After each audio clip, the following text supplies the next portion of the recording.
So hello and welcome to the MyWhoosh Sunday Race Club qualifier race number 2.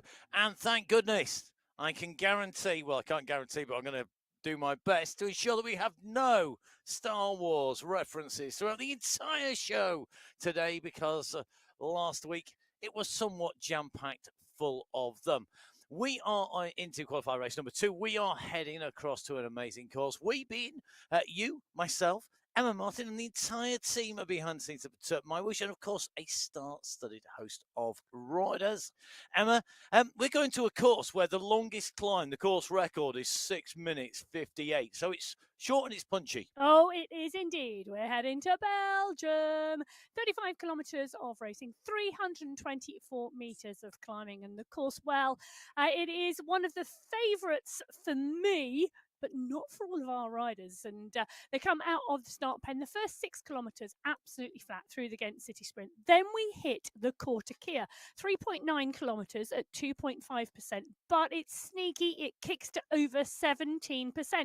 Down the other side through the Tissenhoven-Morven Sprint, up the Valkenburg climb, 1.3 kilometres at 4.3%. Across the top, down we go, up the Eichenberg Hill, which is not a classified climb on this course today.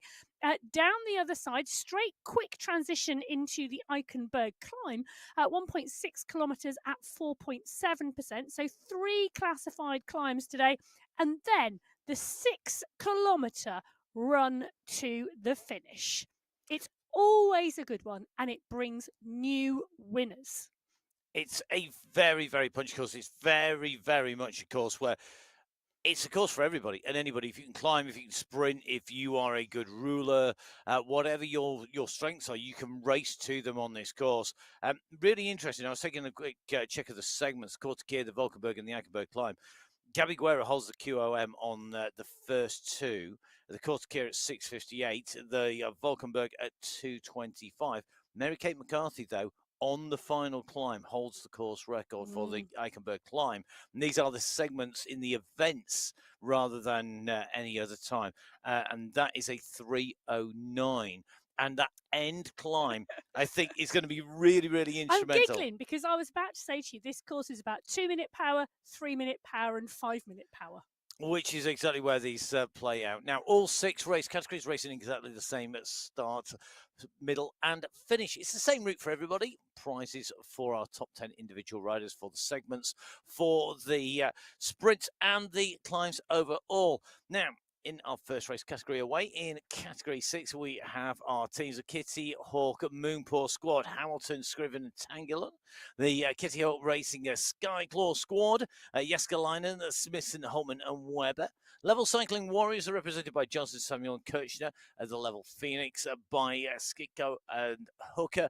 And the Royal Ascent, 4 riders for them, Flores, Botero, Lodano, and Arias. Now, that means that these squads can race together. They're a known entity, and they're getting them in nice and early, which we like. So thank you very much, everybody who's already started to put yourselves into teams, getting ready for those finals. It makes our life just a little bit easier when it comes to the finals, if you've had a little bit of practice with the team names before. Well, can I just say, I'm so chuffed to see 2 Kitty Hawk Racing squads. So am I, and I can't wait to see them in our final. It's time to go racing. It is the start of qualifier race number 2 on the MyWhoosh Sunday Race Club here in May. We're setting off in our first race category away. That's category 6. We have 5 minutes between category 6 and 5, 5 minutes between categories 5 and 4, 5 minutes between category 4 and 3. And then we get a 10-minute gap between 3 and 2. And then we're back to our 5-minute gap between categories 2 and category 1. Category 6 out. And as usual, we got one of our riders giving it a bit of beans. Yeah, a bit of a flyer on the front there. Angelica Limbaga absolutely dialing it there. I think she just wanted airtime. And why not? That's what I say. 40 riders. This is a huge category 6 race field. In fact, it is just our biggest race field today.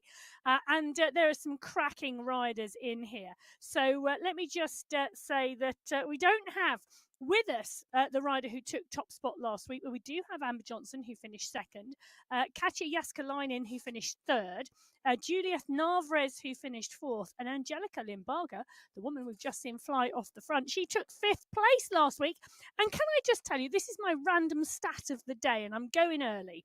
Category 6, 40 riders, 9 of whom have a given name that starts with the letter A. So we have an Amber, an Adriana. In fact, we have 2 Adrianas, an Alicia, an Amy, an Angela, an Angelica, an Angie, and an Anne. That is high on the randomness scale of random facts. When for I the was day. sitting in the office the other day looking at the start sheets, that just jumped out at me. Okay, it's a little insight there into the world of Emma, as we are in with our riders in Category 6. If More your important, given name starts with an A, come along and join Category 6 next week. or maybe just jump on board wherever you are. Now, just a quick one for all of our riders. We are up and racing here on Sunday. I'm going to be saying this repeatedly through the day today throughout the shows. If you are on MyWhoosh on Monday, make sure you log on early. Big updates coming. Yes. Not just the big news, but big updates coming, a big technical update being applied to the game. So if you are tight on time, please do make sure you log on early. Maybe do it before you actually need to ride. That's the first. And when I said there weren't going to be any Star Wars, because there will be a lot of reminders if you are going to be on the game on Monday. Well, I'll tell you something. The riders very, very quickly heading towards the Ghent City Sprint at the 2-kilometre marker here. Big pack of riders at the front of this Category 6 race. Musa Al-Mansouri, Smithson, Flores, Bengston in here, Schalbra, Kirchner, all in this pack. Barco is in here as well. And 1 or 2 riders just dropped off the pace of the group with that fast start and getting caught out. And that's always the danger where you see someone go hard off the front of the race at the start. Not that they're going to win the race, not by a long shot, but 1 or 2 riders getting distanced and not able to stay in the pack, hiding in the pack. Absolutely key at times. Now, as we make our way down and through, going in through this sprint here, you can see it's already well stretched out. And those riders who are trying to contest and take away that sprint prize, the fastest through the segment, is the timing of the Ghent City Sprint, already kicking themselves up and away, heading out on to race. And as you can see, very, very quick indeed through that. 1 green jersey awarded, 1 green Can you guess? Can you guess? Already, Hamilton by any chance? Yeah. I wasn't looking at the screens, I promise. I tell you, she really does have that sprint nailed. She's got that snap, she's got that drive, and she can really hold that pace. So that's first of our sprint prizes allocated. Of course, somebody could come along later and take that if they were setting off late in their category. But each of our categories have their own prize list. Category 6 and Category 5, of course, separated. And as we move up from Category 6 to Category 5, we have 2 teams represented. The Crown Queens, well, they're captained by Seba Al-Rai, and the Saddle Queen, which is Fatima Al-Asa, going to be captaining them. A relatively small race field in Category 5 at the moment. And I think that is literally due, because these are dynamic, due to where the gaps in between the categories sit, and to get that close packed racing in this particular band of power and ability, it's a smaller group of people. Yeah, and I also think we're seeing more and more new riders joining, and actually they're slotting into Category 6. And then after a few weeks of learning to race the Sunday Race Club and getting progression in their ability, they're then starting to move through. So Category 5 coming out of the start pen. Matt's right. It is a smaller race field. 23 riders on the start sheets today, but small and perfectly formed. And packed by the look of it, because I think pretty much everybody who is on our start sheets is here, including Rhoda Mayjoy, who we're following out from the start. Oh, yeah, indeed. So let's just take a little look, shall we? So Ferron, and Majuska is not here, who took the win last week, but Ferron, who took second place, is. Katie Bago, she took third. Anna Isabella Alzat Valencia took fourth. Marshall took 5th. She's not here. Now, let's just remind ourselves that you've got to have 2 verified finishes to qualify for the final with that team competition. And, some riders choosing to sit out weeks but still get their 2 in. So Natalia Idzik took the sprint last week. Ever dominant Idzik at the moment in sprint. She really is making that her focus and her target. Bazaluga is here. Hoyos, Gentili, Vink, Sonnerson, Restrepo, Giraldo, Kirchner, Chizikowicz is here. Atkins, Lloyd, Kokkonen, Mayer. As you said, Matt, it is a packed race field, and there's some really, really strong and well-matched riders in Category 5. It's that well-matched riders that gives us our exciting races, that gives us this competitive edge. And remember, of course, all of our riders subject to the verification in the rule set as contained in the website. So you can go onto the MyWhoosh.com website, go to events, go onto the main page for the Sunday Race Club. Don't just go to each individual one, which describes each individual qualifier. Go to the main page, and then you can download the rule set, the guidelines, basically what you need to do to jump on board and race, and what you need to do to be verified. Those stringent controls applied across all 6 race categories. Absolutely critical that every rider in a race is racing as fairly as possible. Because, of course, if you only have 1 or 2 people complying with the rules, you could get somebody coming in and playing a bit of a blinder and going off and interfering with the racing. And all those rules, all those hoops you have to jump through are there quite simply to provide that fair racing for everybody, whether you're in Category 1 all the way through to Category 6. All of that verification all done in-house by the team at MyWhoosh and the systems that they've got applied to. And I love this because, it's not just the elite riders that have to conform to that process. It is everybody. And you know that when you join, that every single person has gone through the same as you. So make sure you jump on board. Download the app, but don't do it until maybe Monday evening, because I think everybody will be going in. If you think it's just a simple, quick refresh, it won't be. It is going to be a big one because it's a major change in the game. I've had a little bit of behind-the-scenes chat pre-show just to check what it was. I'm not allowed to tell you, but it is quite big. I'll have to sort myself out for coaching. You will indeed. Now, let's see which of these riders have been out getting their sprints trained, maybe some of those live coaching sessions. Big kick coming from Katie Atkins here from Australia. Emma Sonnerson also going with her countrywoman, Joanna Warren, putting the pressure on here. And as we've said in previous shows, this is also about not being dropped off the group as it accelerates up. If the pack accelerates and you don't, you could be left in the Belgium dirt at the side of the road, and you're not going to be up there. Now, Atkins with a super fast time. They're going off the front of the group to take away the fastest time in her category in that Ghent City sprint. Yeah. Atkins taking that from Warren Sonnerson, Kokkonen, and Al Wright as they came in through. The Category 6 riders, it was Hamilton from Skitko, from Lopez Arias, and then I think Limbago. So there are our first 2 categories away. Let's move on to our 3rd race category. This is Category 4. They're going to be riding in those red jerseys. The cycling district team here represented by Freyas and Vieira, the Gear Goddesses by Bulara, Rossum and Tomkinson. Back to a big race field in this one, in the way that the splits have dropped down this week, and packed full of talented riders. So 39 riders on the start sheets today.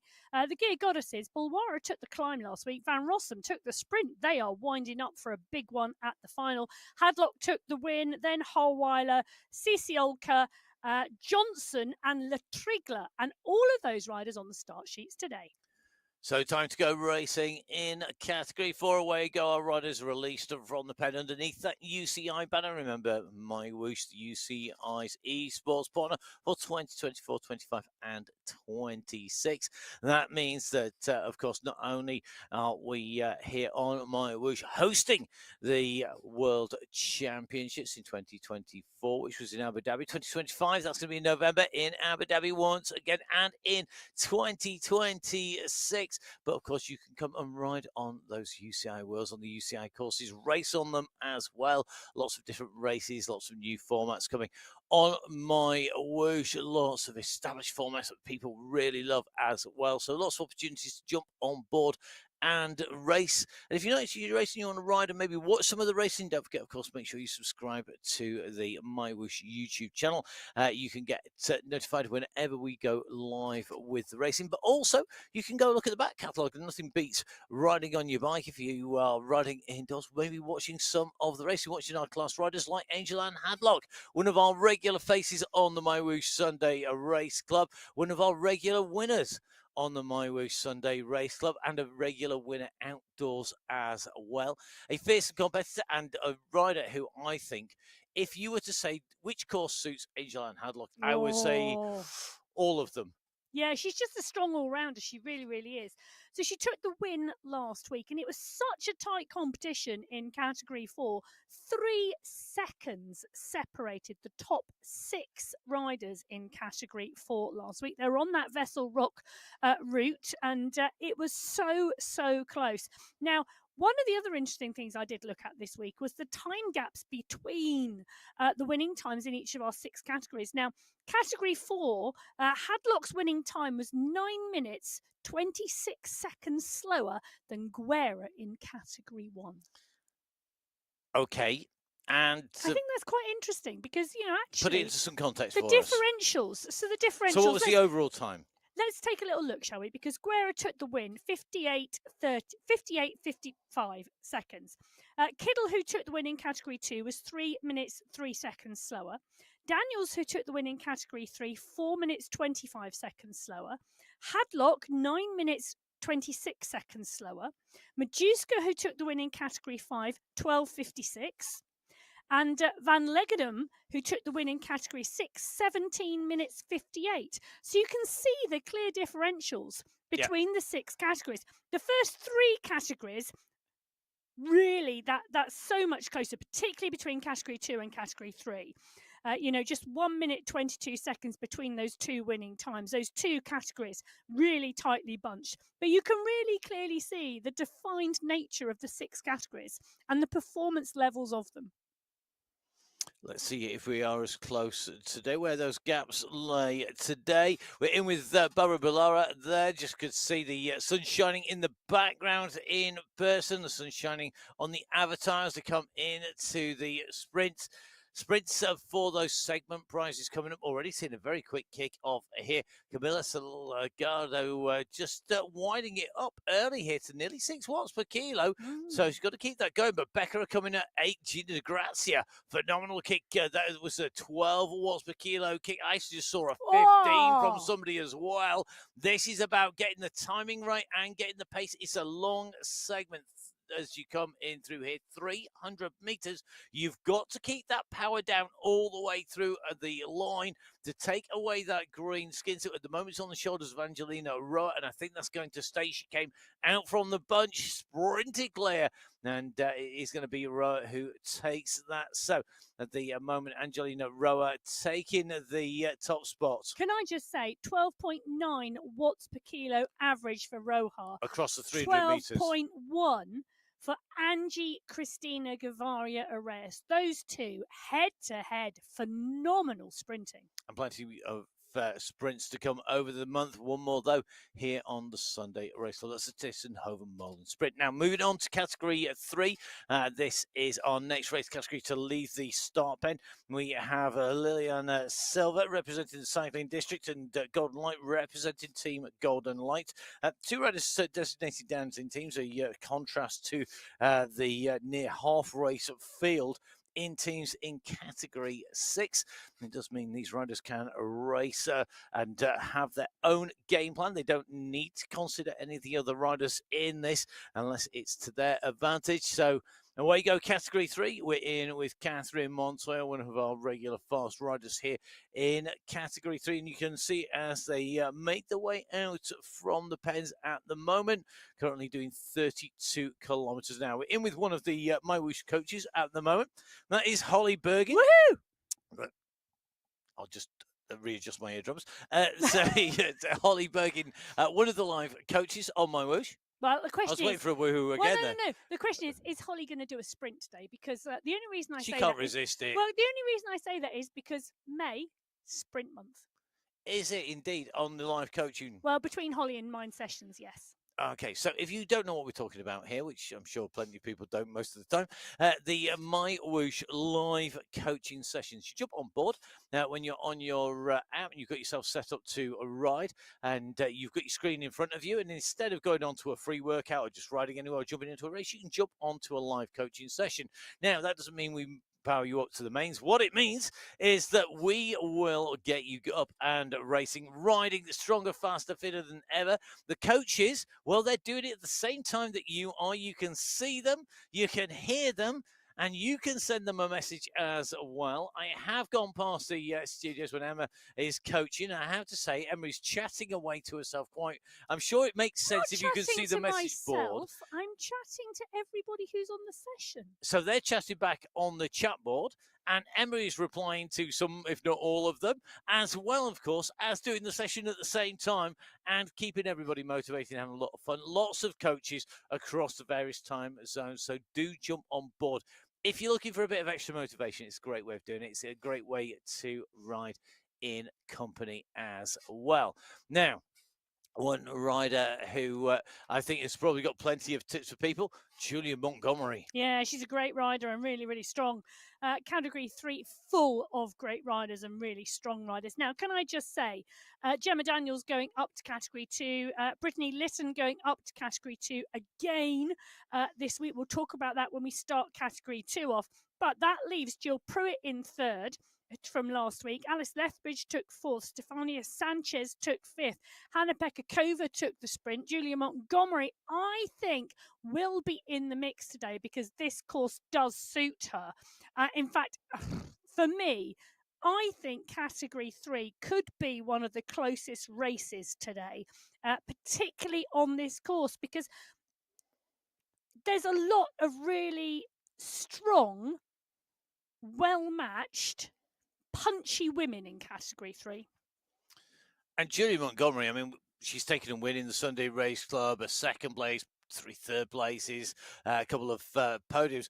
A rider who's there or thereabouts, but also takes KOM jerseys, the sprint jerseys. A real all-round rider. Going to be very interesting to see how she races. You know, she lets her legs do the talking. And another rider I think will go well today, Randy Gino. Yes, definitely. Time to see how she goes because we're coming into the sprint. And Randy Gino, one of our real great sprinters when it comes to the kick in and through. Now, just taking a little bit of a look up the run here. And maybe that Gino's going to be looking more for the overall because right at the front of this, it looks to be like Miraz is going to go right underneath here with this Segna on a wheel. It's going to depend on where they were out on the course when they set off, and it's going to be Desegna who's going to take that. Miraz just went over the line just about first there. Desegna came, though, and she started, I think, just that little bit further back. Remember, it's the time through the segment, not whoever is over the line first. And can I just say, welcome to all of the new riders to the Sunday Race Club today, because we do have scattered throughout all of the categories new riders in here. Miraz is one of them. Demi Atkins as well in Category 4. As you look through the start sheets today and as you look through the names on the list, there are many, many new riders. We've got 192 riders racing today in the Sunday Race Club of the women's event. It is the biggest race field ever on the Women's Sunday Race Club. The previous largest number of entrants was 183, and we're at 192 today. Well, let's see if we can get over 200 as we work our way in towards the end of the month. A little bit of a change, in fact, as you go into the finals. If you want to be in with a chance of the team competition as we go through, whether you're in categories 3, 4, 5, or 6. In fact, all of our race categories from 1 to 6. If you want to be in with to the final and race for a team with a chance of those team prizes, then you do need to make sure that when you are racing, you do 2 qualifying rides. Now, it used to be that you couldn't go into the finals at all without the 2 qualifying rides. Now you can, but you cannot represent a team in those finals. So do make sure that you get those rides in and on board. Now, we're just going to go jump back into the racing. Liz Smithson currently heading the race here. She's got the yellow bike, gloves, and helmet. But the rider who took the fastest time up the climb, Adi Sudibayo, taking away a polka dot skin suit and taking the fastest through the segment, which is the climb segment of the course to Kia. She scores maximum points going over the top. It was Sudabao from Smithson. We can see Amy on our screens at the moment, tapping that rhythm out, just making sure that that work that she's done over the top, and this group has blown to pieces behind these leading riders. There's a 4-second gap to Agadello. Johnson in 8th place is at 22 seconds. The leading 6 riders at the moment have got that gap. They are in the driving seat. Will we see our riders able to make this count? We might just see Agadello get back to these 6 riders if they don't put their foot to the floor, but it may well be that they're going to wait to get that extra re-assistance of the joining rider there, with Agadello joining, because the group of Johnson over 20 seconds back. It's amazing. Now, let's drop across to Category 5. Category 5 are in there and on the left of your screens, and they are up and on to the climb. Well, 5 riders at the moment we are watching coming on towards the back of the Category 6 race field, and Katie Atkins in that green skin suit leading the charge here. Emma Sonnerson, Katie Bago, Isabel Alzak, and Natalia Idzik. And I tell you something, this could be a great course for Idzik today. You did know, or at least I did, she didn't go for the first sprint, which is what she's been up to recently. But she also, the other week, had a real ding-dong for the Queen of the Mountains competition. So Natalia Idzik has been sprint practicing, Queen of the Mountains practicing. What is Belgium? It's a sprinter's Queen of the Mountains paradise, and great to see Natalia absolutely dialing it here, right in the front group, right up in the mix of this Category 5 race. Atkins, Bago, Idzik, Sonnerson, Alzat now gapped. This group of 5 now down to 4, and Idzik is exactly where she needs to be. This is a real good move here. They could take this to a group of 4 very quickly. They've got rid of the vast majority of the riders in here. Now, Atkins is on the front, really pushing hard here and looking to take away the price at the top. But it's very easy to get your timing wrong here. Idzik knows that. Sonnerson knows that. Will Atkins get the timing right? This is going to be absolutely critical. What you do in these last few hundred meters, you've got to go up, and you can see that the road's still climbing here. It may only feel like 1.5%. It probably feels more like 155% as you come into the end of this, because you've been on the limit. The gap is there, though, for Atkins, and I suspect now that Sonnerson, Bago, and Idzik are now starting to think more that they're not going to get this segment, because that's going to go to Atkins, but that they're going to get their legs in good shape for what comes after. The segment does not determine the race. It doesn't. It could be very influential, but definitely not determine it, that's for sure. And I think that's what we're seeing, isn't it? We're seeing Atkins pushing. She's got those 2 segments, but when the riders knew that they weren't going to get the segment, they thought, hang on a minute, well, let's make sure that we're in the right place at the right time. Let's see how that unfolds. We're going to move across from Category 3 to 6 across to our Category 2. Our next group of starters are ready to roll. Big group of very talented riders here. Our team's represented by the core team, Gonzalez, Rowe and Kalman back for core once again with 2 riders. The Racing Rockets with 2 riders, that's Simmons and Roach. Brittany Lytton wandering lonely as a cloud on her own. Teams with 3, Purebred Daisies, Van der Vliet, Eck and Kuma. And the Velocity Vikings, the Swedish squad of Emring, Gottelander and London. So the clock ticks down. It's time to go racing in Category 2 on Qualifier 2 in May. One more category to go in 5 minutes' time. After these riders make their way up onto the course, they will be the hares in front of the Category 1 house. The first riders they may see come in chasing after But Category 2 are a tough act to catch because they are super, super fast. Well, they are indeed. And Brittany Lifton bouncing up and down at the moment between Category 2 and Category 3. She's come up again. Now, if anybody follows Brittany Lifton on Strava, you'll know every single ride she does is named by a song lyric. So I have indeed done this in honour of Brittany Lifton and her Strava feed, because she's becoming a little bit of a yo-yo at the moment. She's yo-yoing up and down between Category 2 and Category 3. So go with me here, because this is the Osmonds. Okay. First I'm up, and then I'm down, and then my heart goes round and round, just like a yo-yo. Okay. In honour of Brittany Lynn. Well, anyway. I'm not, far be it from me to denigrate anybody's musical taste, but the Osmonds... You try finding a song called Yo-Yo. Anyway, there she is. That's the challenge, isn't it? It is indeed. Well, the challenge for Brittany Lifton today is to stay in that Category 2 bunch and punch, and I tell you something, she will not be afraid of doing that. Now, let's just take a look at who else is in the mix today. Kiddle not here. She took the win last week, but Karamani, who was second, is. So is Tiffany Penner. She took third. Samara Shepherd took fourth, and Jenny Eck took fifth. It's a really, really big, strong group. Tilly Field is here. Rianne Denton is here. Tanel Otto is here. Sarah Lundin, Paulson, Svardström, Wagner, Davidson, Nordin, Hakkinen, Prado. I could keep going. Kate Tridden is here as well. Really, really strong riders in this Category 2 field. But, you know, I'm starting to say this about all of our categories, but it is so true. The matching of these categorizations just works so well. It provides that accurate racing, and of course, it does mean that some of our riders do move up and down between the boundaries, as you would do if you had a fixed category. You know, the other way of categorizing riders is to have fixed boundaries. But then riders, when they're on form and they are going well, they go above that boundary and they go into the category above. And when they're going like a bag of rusty spanners, like I was the other day, then they fall down into the category below. This way, it's about having competitive racing. And let's face it, for 99.999% of us, it's not about prizes. It's not about prize money. We're not making a living at riding the bike. We are doing it. We are racing. We are riding.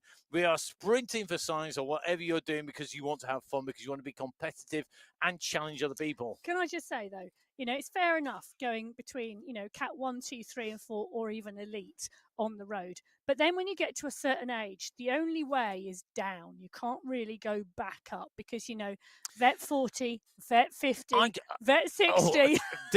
To be continued this, because I'm going to have an argument with Emma about this in a minute. There's no arguments, there's just discussion. No, this might be an argument. So we can argue about whether it's an argument. So let's have a look, see who is on sprint form at the moment. Jennifer Gothilander. I love the fact that Jennifer Gothilander, time and time again, nails these sprints. She's absolutely flying here through. Look at the gap she's opened up behind. She has stretched this group out. She's ripped it to pieces. Will it be enough to see where she is going to be? She is in the green skin suit. She's right up on the front of the group. Absolutely flying. Now, I'm going to go back to my little point here about going up and down very quickly. I don't think it's going down, because I think when you get older, you can still go better, partly because there's better kit out there, and that's what I'm relying on. But I have taken some faster times than when I was younger this week and last week, even going like a bag of spanners. So it is, whatever age you are, don't be disheartened. Don't think of it as going down. You've done well to last this long in my case. Think it is rocking the world. Exactly. There you are. That was my argumentative point. Done. Okay, let's move on to our Category 1 riders. Now, Cycling District, they're captained by Anna Caramello with the one rider there. Supernova 2 riders, Tomasi and Giovanni, with 3 riders in the race field. The Sweat Sensations, Fua, Guerra and Bruni. Ablock International have 3, Korchinski, Hermassen and Holcroft. But in terms of numbers of riders, the breakaways with Alberg, Gallegos, Bjarhed and Larson have the numerical superiority. The sartorial superiority lies with Mary Kate McCarthy. She has the rainbow jersey. the jersey that represents the world champion. She takes off from her start line along with all the rest of the Category 1 riders. Can she do the business here today?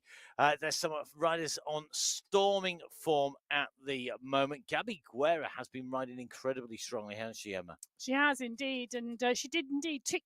She took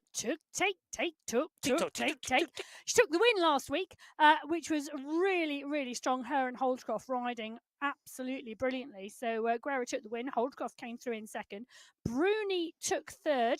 Fua took fourth, and Kristen Kolczynski took fifth place last week. 20 riders on the start sheets today. This is our smallest race field out of all the categories, just slightly smaller than Category 5, but adding together to form that field of 192 riders on the start sheets today. Kolczynski from the USA is the rider highlighted at the moment. Elise Gallegos now. Now, Gallegos has mentioned on her social media feed today that in the USA, it is Mothering Sunday. It's Mother's Day. And she is going with the fact that being a mother on Mothering Sunday gives you an extra 2 watts per kilo. I think you probably deserve about 200 extra watts per kilo if it is a Mothering Sunday. It doesn't really work like that. It doesn't. But there's nothing wrong with the thought. Juggling a whole load of kids and racing, always tricky. And I have to say, I was...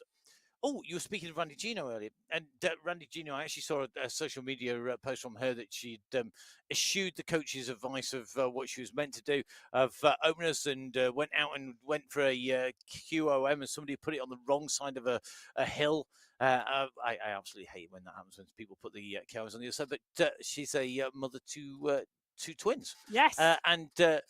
She's not the only racer on the Sunday Race Cup in the women's field who has twins. I tell you, one child is hard enough. Two.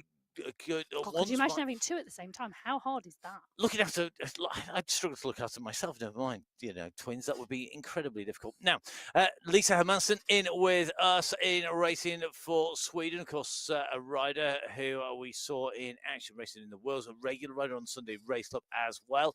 We will see how Lisa does it today. This is a course that suits Lisa Hermansson's strengths. Oh, so aggressive, much so. punchy, fast, real hard charging, great rider, great all-rounder. And I'll tell you something, if you've been looking at the results recently of Category 1 on the Sunday Race Cup, Lisa has been getting stronger and stronger. She really is coming into some great form. This really could be a good race for her today. Tomasi is here, McCarthy is here, Lizzie Brooke is in the mix as well. Kelsey J. Van Shaw has come up from Category 2 back into Category 1. This is going to be an interesting course for her as well. Catherine Fua is here too. I know she's had a little bit of downtime this week, which always is good. Rest is great for performance. And it's all very well doing loads and loads of training, but what you tend to find is that you don't actually do the recovery. One rider who knows exactly how to target things is Bridget Walensky here, kicking off for the sprint. She's clearly going to take that without challenge here. I think everybody has realised it's just not worth the battle here, because they're just not going to take the jersey from Walensky. Let her have that. They know that she's not going to challenge. She's not going to get the breakaway. She's not going to go for the overall here. Walensky goes and takes that sprint there. Big kick. Doesn't actually now need to work as hard or as fast as some of the other riders in the other race categories, because she's dominated this to the point where now the rest are not competing. They're not battling against her.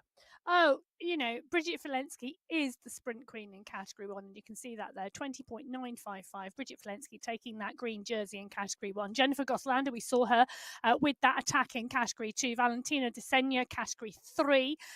Angelina Roja in Category 4, 20.216. The fastest time through that sprint, 12.9 watts per kilo average. We witnessed that. It was amazing. Katie Atkins takes the green skin suit in Category 5, and Jessica Hamilton takes it away in Category 6. So, as you can see, they are the segment winners. Fastest through the segment as the main bunch goes over the top here and goes past Bridget Walensky. I just go back to your point about recovery, Emma. That recovery is really, really key, and it's not just about recovering on our race route. It's also how you recover from doing these really hard efforts.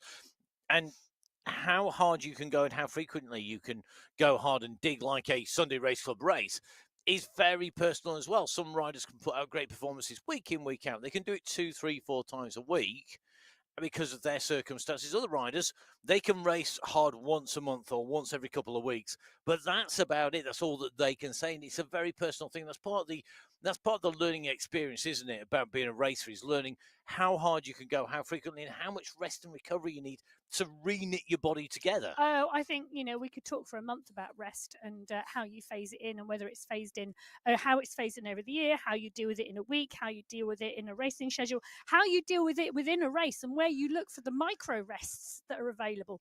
Rest is a very complicated subject, but really interesting. And utterly individual. I don't think anybody would say that you can have one size fits all, a bit like race tactics. I mean, Brittany Litton here on the front, kicking hard, coming up here on the climbing category 2 on the quarter gear, 6.7k into the climb. This is going hard early on the climb, whereas for me, I would want to be waiting to the steep bits to go hard, but that's because that's what suits me. And you can't be prescriptive. It's down to each individual. Even down to the fact that, if you read books about training 4-week phases, you start, you build, you rest. You start, you build, you rest. When I was training and racing hard and competitively, I couldn't sustain with work and family life a 4-week phasing schedule. I had to drop it to 3. But you have to learn that. And unfortunately, it's a really hard way to learn it because you learn it by getting unwell or by not racing well or by just not being able to cope with the training load. But you really, really have to listen to your body and work out what personally works for you.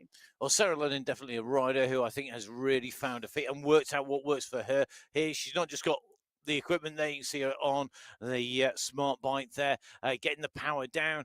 So she's got the equipment sorted, but she's also got the racing sorted. She's regularly in the mix week in, week out. And even when she has a week where she's maybe not going as well, she's smart, I think, with her riding tactics to get herself into the right positions. And that is really, really key. So, quarter gear climb, we are just coming up to the top of part 1 of this 2-stage climb. Well, we are indeed, and a big group of riders at the moment coming towards the top. We said category 2 was well matched.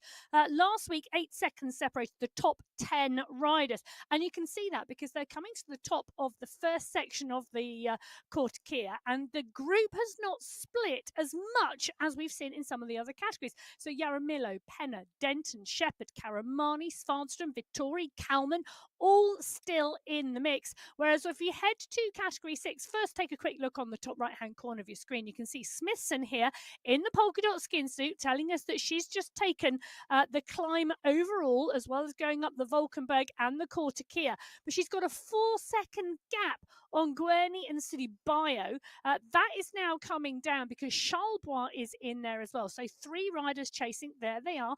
Jaskalainen a little bit further back. This group could come together again and we could see 5 riders. You can see that in that top right-hand corner. They're closing this down now. But the riders over the Valkenburg climb in category 6. They've got the Eichenberg Hill and the Eichenberg climb still to go. Eichenberg, Oak Hill, traditional names. Those 2 hills coming in swift succession very shortly for these riders. At the moment, Smithson and Sudibio tied on points here in the climbs competition overall. So Smithson with the last win, taking that Valkenburg climb, as Emma said, but Sudibio, the rider who took the top spot in the preceding categorized climb, that's called Kia climb, in second place. Well, so a switch of places, tied on points. It's going to come down to that last climb. Going to be really interesting when they go up there. It is indeed. And category 5, you can see on the left-hand side of your screen, Katie Atkins still leading. She's got the polka dot skin suit and the green skin suit, but the gap at 7 seconds at the moment. And the chase group that she's got behind her, Bago, Sonnerson, Alzat and Idzik. So Alzat has rejoined that group of 3 to make it 4, but Atkins still just off the front. And you know what I'm wondering? I'm wondering whether that group is a group of 5 when they're transitioning, and then Atkins just the stronger climber today. And she's being able to gap the riders on each of the climbs. Now, this is the Valkenburg climb that she's on at the moment. She's heading towards that polka dot banner to retain that polka dot skin suit. Yeah, so she's adding up the points there, but if she's being caught back on the flat and the downhill, we've got 6K run to the finish from our last climb. She's going to need more than 7 seconds. As far as I would be, 7 seconds, I would not be happy that I got a big enough gap to stay clear from those chasers after that last climb. She's going to need more. She's going to go over the top here. It's going to be 8 seconds, I think, on the line as she goes underneath the Valkenburg climb. So she's going to be our leader in the mountains competition and in the sprints competition. The sprints competition is done. There's no more sprints, so she's won that outright. The climbs, there's still one to go. The Eichenberg climb, where we have just it's going to be looking to see who is going to take away our final results. Category 6, bottom right hand side, have already gone over the top of the Valkenburg, drop down the side of the hill. They are together, and you can see on the bottom left hand side of your screen that group coming back to leader Atkins, who we've just been talking about. Top right hand side of your screen, well, that is the category 4 riders. They're making their way into the base of the climb, and the category 3 riders, well, they've still got some distance to go. They're currently at 15.8. The size of those groups in category 3 and category 4 Yeah, coming towards the Valkenburg. The Quarter Kia hasn't broken them like it has in category 5 and category 6. There's 17 riders in that category 3 group, you know. Wow. I haven't counted category 4. Yeah, that is it's not yet gone. Okay, so at the moment, category 3 and 4 approaching that Valkenburg climb at 18.3K. Nearest to them on the category 4 riders on the right hand side of the screen, 300 meters to go. There's a little dip on the run into the climb here as they drop in. We're going to go back across though to our category 1 riders. Remember, these were the riders, the last riders to start. Now, the last riders to lead. The pen at the moment, Sophie Giovanni out of the saddle here, and at the moment pushing on. Nice move. At the moment, 6.9K, which means that she's currently making her way through nearly a kilometre of the climb. And at the moment, Sophie Giovanni on the left-hand side of your screen with the Best Cam of the Day award. Oh, yes, by look at far. that. Now, Sophie Giovanni. She's on a mountain bike. She is indeed. She was competing on the mountain bike. You can see there's a number board on the front of the bike. She was racing yesterday on the mountain bike, and she was absolutely covered in dirt and dust afterwards. And she's got the turbo with her. You can see it at the side of the camper van there with the little garage open so that she can get the screen and the fan on there. She can race and see what's going on and be cooled down whilst outdoors. 10 out of 10, full marks to Sophie Giovanni for full-on commitment. She gets 22 to the Sunday out of Race 10, Club. Actually. 22 out of 10, okay. Yeah, because that is absolutely epic. And Giovanni, just doing amazing work and just proving, do you know what? You can set your live cam up anywhere. You can take the Sunday Race Club with you. You can ride and race all around the world.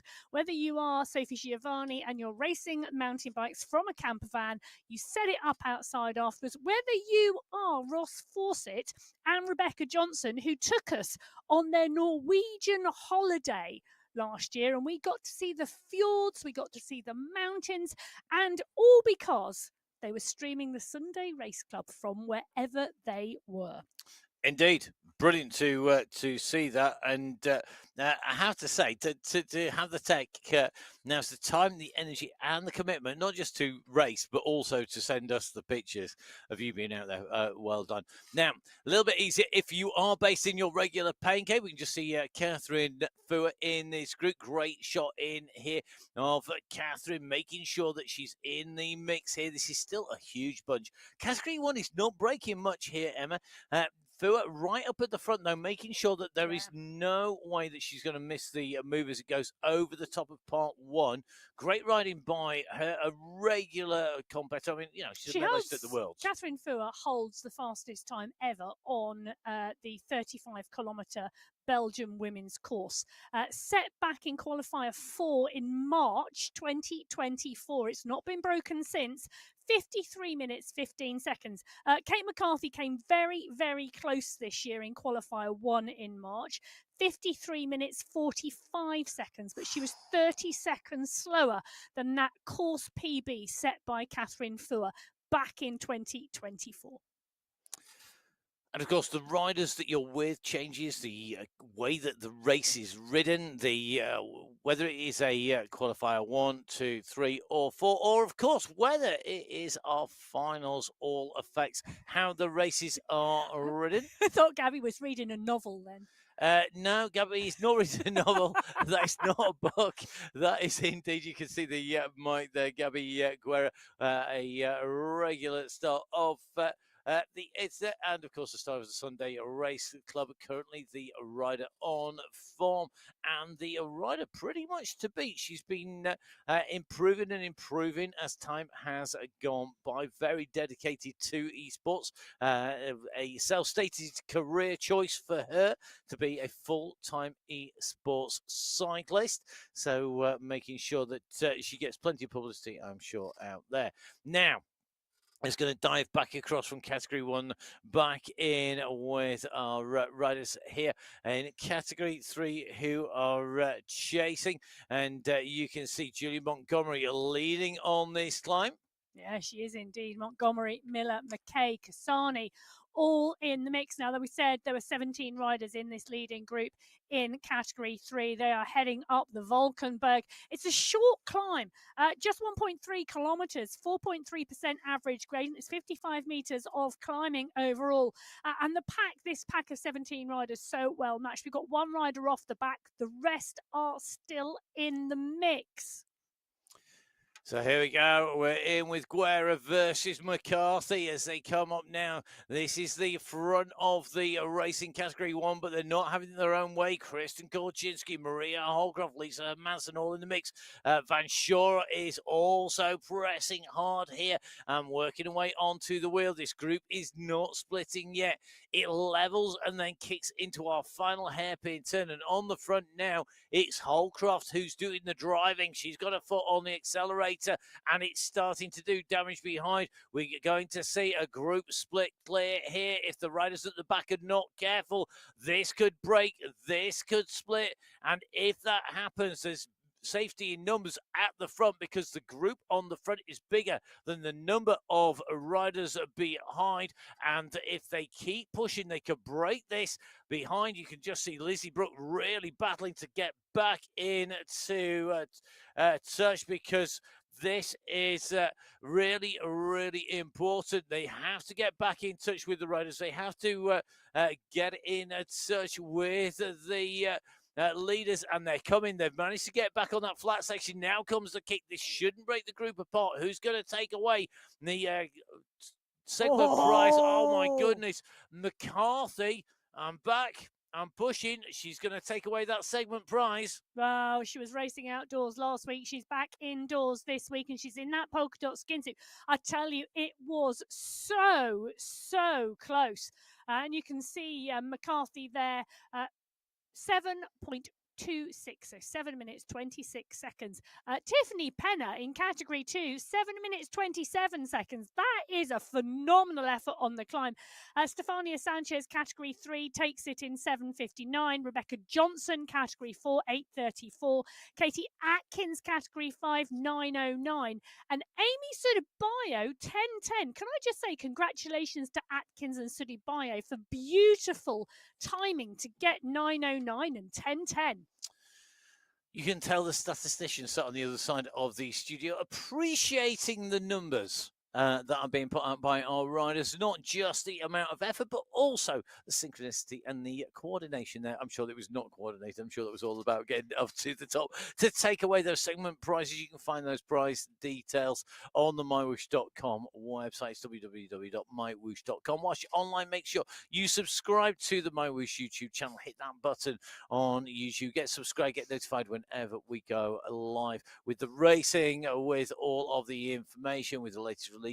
Don't forget, if you want to keep up to date with MyWhoosh, then the best way to do so is to follow on social medias at MyWhoosh on Instagram and on Facebook. And you can follow me, it's at MattFixerPayne on Instagram. And you can follow Emma at biking_Emma as well. You can catch up with Emma on the coaching, live coaching Mondays and Wednesdays. And don't forget, of course, you can catch us putting words to the action, not just on esports, but across a multitude of UCI qualified disciplines and world championships as well throughout the year. We get to commentate on lots of amazing riders, but each and every week we're here for the Sunday Race Club with our amazing riders, Musa Al-Mansouri, a rider who at the moment I think is going to be hunting for victory here today in Category 6. Really, really impressed me by her. She was good. Now she's good and consistently good. Yes. And I love the consistency. She's there, and it's really starting to knit together and getting those performances down. I agree. 6 riders, though, leading Category 6. That's another nice symmetrical number there. But Gurney Smithson, Charlebois, Suribayo, Yaskalainen and Al-Mansouri, they're 21 seconds clear of Amber Johnson behind. And in fact, Johnson is part and parcel of a group of riders. Now, this is a really interesting race. They've got 25.9 kilometres. They're coming up to 9 kilometres to go. And well, that 9 kilometres, it's an interesting 9 kilometres. The Eichenberg climb and then the long run to the finish line. And I say long run. You can't drop down from the top of the Eichenberg climb and then it is pretty flat until you almost get to the finish line, and then there is a small kicker, and getting your timing right there, absolutely key, because I think, I'm going to make a prediction, some of these race fields are going to start to come together on that run to the finish line, and some of the latter starting race fields are going to start sweeping up riders in the earlier starting race fields, and we could start to see sprint finishes here today in Belgium. And it's one of those courses, isn't it, where the riders who are in the higher categories slow down less. That's what you tend to find. So the riders in Category 1 are not going to be slowing down. They're just going to be nailing it all the way. They won't slow down. They hit a gradient. They don't slow. They just keep on pushing through it.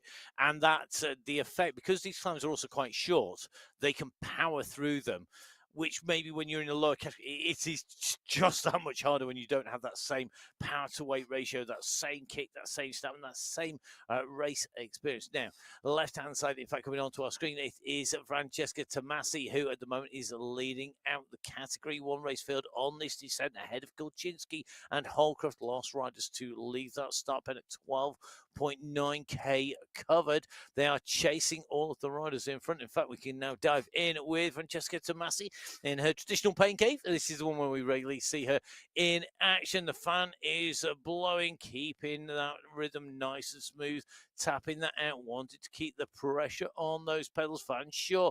And the group behind just at 1 second at the moment. They're going to come on to the heels here of Tomasi. She comes into this descent, no stranger to big climbs. Tomasi, and another rider who regularly inside that top 10. Yeah, she is indeed. And she has been really since day one. She's come into the Sunday Race Club, and it took her a couple of races, but within 1, 2, 3 races, she was right in the mix, and she's had top 5s, top 10s very, very regularly.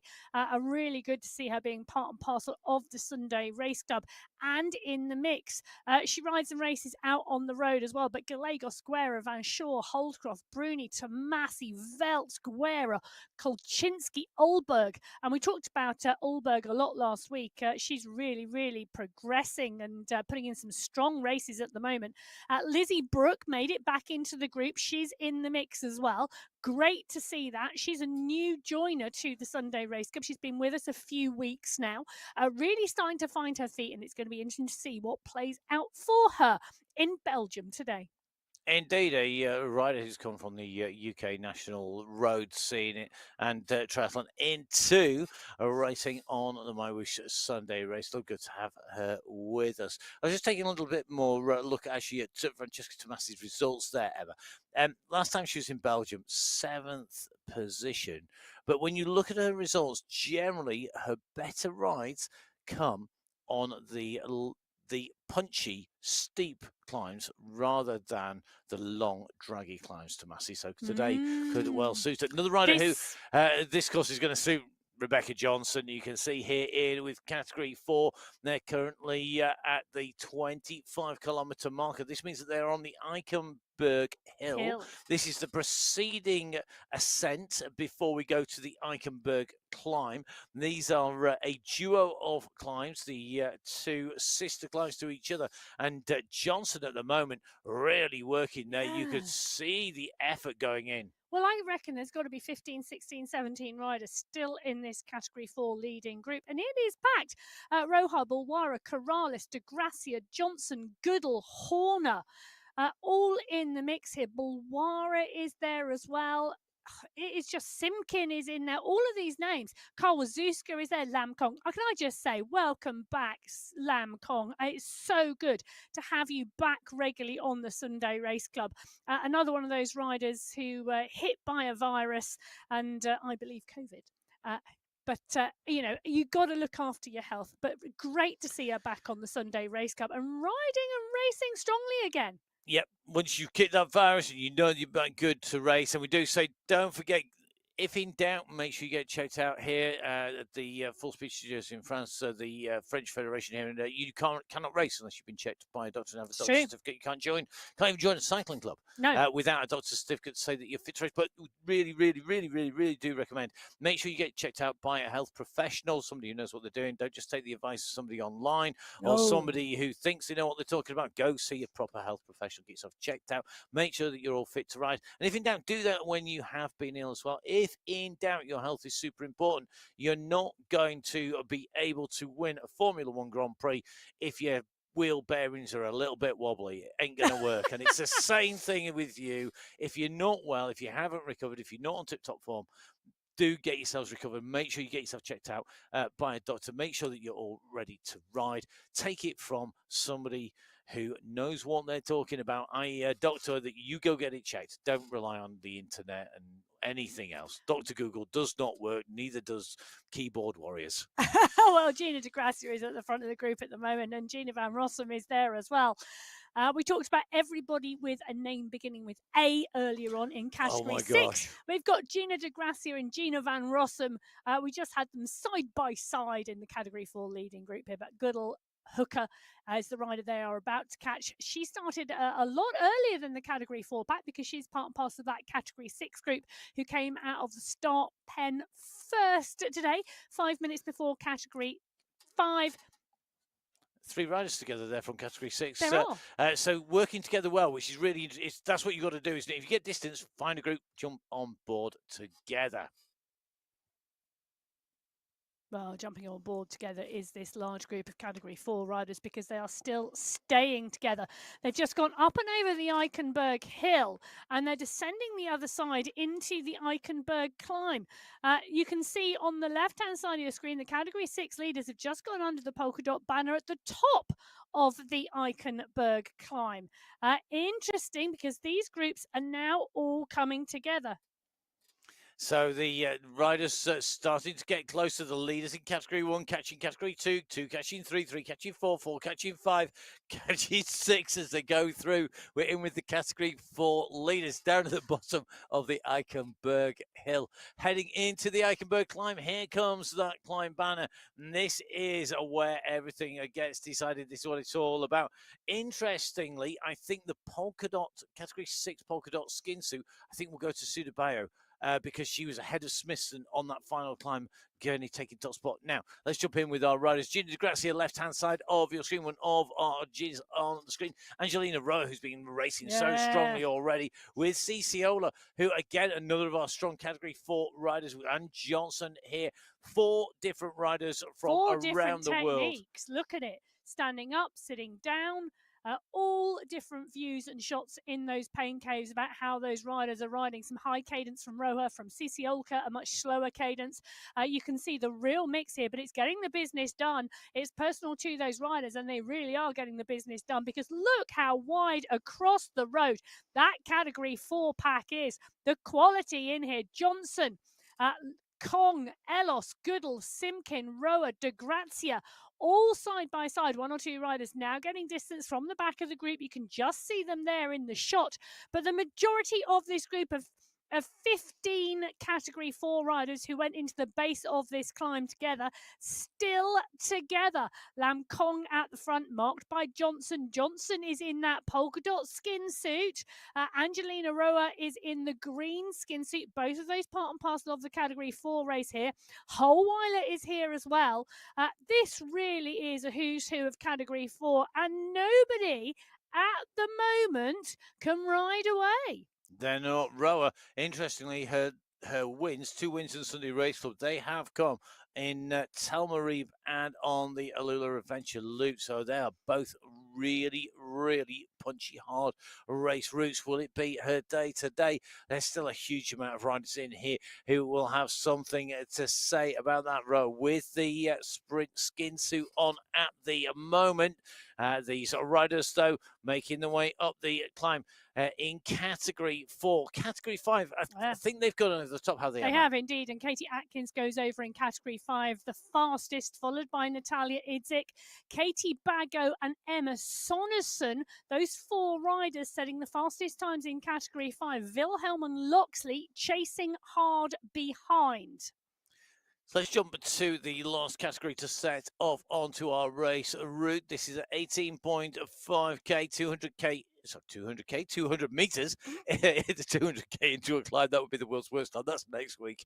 200 meters into the start of the Valkenburg climb. This is the climb with the lake at the top, where our riders go through the middle, through that causeway. This is going to be an interesting moment in this race. Remember that Kortekia split the group, that it came back together again. This time round, what's going to happen? Who can hold the wheels? Who will be distanced? We do have one rider already off the back of the group on this climb. It's not long. This climb, Valkenburg climb, remember, only 1.3k long, 4.3%. This climb, the course record, coming over the top, 2 minutes 25 seconds, and it's Lisa Hermansen who's been distanced here. Ooh. So Hermansen not with these leaders today. So Lisa, I think, will be looking to recover to get back up there, because you never know what will happen to those riders in front. They may just slow off enough. Tactics can play their part. She, I'm sure, will be riding in through to that finish, getting those 2 qualifying rides in to be in a team in our finals. As these riders make their way up here now, the distance is ticking down. Top of this climb, just over 19.5 kilometers into this race route. We're into the last few hundred meters here, and this is where the windup is coming. Mary Kate McCarthy has exchanged her world champions jersey. It's just tucked underneath the polka dot skin suit. You wouldn't take it off for anything. No, definitely not. That was a hard-won jersey, and here she goes, starting to wind up now. 8 watts per kilo. As she starts to kick her way through, she's going to want to take this. She's got to make her way up. Tomasi is leading this, though, as they come up towards the top now. Tomasi's going to go underneath the banner first. Will it be the fastest time for Tomasi? It is, but where and how many points is McCarthy going to take? We're going to see. Nope. In fact, it has changed, because as she came under the line, the update has happened. McCarthy takes the fastest time, I think, in Category 1 on that climb. Yeah, she does indeed. So McCarthy takes the fastest time. 2 minutes 28 seconds. Francesca Tomasi comes through in second, Guerra in third in Category 1. But 2:33 for Sarah Roach in Category 2. Great time. 2:40 for Emily Nyquist in Category 3. Rebecca Johnson, 2:54 in Category 4. Katie Atkins, 3:10 in Category 5. And Liz Smithson taking the fastest time in Category 6. Yeah, 3:26 there. I have to say, the time there, that's 3:33, I think that was by Roach. The course record's only 2:25. A 2:35 absolutely flying now. Over the top, interesting to see Tomasi pushing on once again with over the top. Yeah, they got a 3-second gap at the moment. Tomasi's push over the top here, keeping it going over the top of the climb. Brilliant way to train and to ride simultaneously, because it really does push on. But we're going to drop in with our leader on the road, right-hand side of your screen, Anne-Marie Gurney here, leading out Category 6 at the moment, 33.3k. Quick reminder, 35-kilometre long race route behind, though. The battle for the rest of the podium places is on the left-hand side of your screen. Gurney at the moment leading with a 20-plus second gap. As you can see, Jääskeläinen, Sidibeo, and Smithson, they're just clear of Al Mansouri. Al Mansouri needs to keep pushing, though, because you can't afford to relax too much. The group behind, at the moment, it's Atkins in Category 5, but they're going to be bringing Category 6 riders in along as well. So, at the moment, position 1 looks pretty settled. Position 5 looks pretty settled. 2, 3, and 4 at the moment. Jääskeläinen and Sidibeo and Smithson are going to be down for a sprint, I suspect.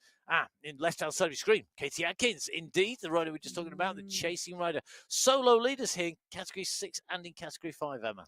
It is indeed, and Atkins has broken away from that group. There were 5 riders in that Category 5 group when we were going into the Eichenberg area of the course, and now Atkins, who we've seen dominate the climbing in that Category 5 race today, now 17 seconds clear of the chase group behind. Idzik is in there, and it looks like they've also joined with a group of Category 6 riders, because Amber Johnson, the Category 6 rider, in the same group as Bago and Idzik now. Agudelo is in there. Schalbot is a big group on the road, and it's mixed Category 5 and Category 6. But Atkins leading Category 5. She's on the left-hand side of your screen. Guinea leading Category 6. She's on the right.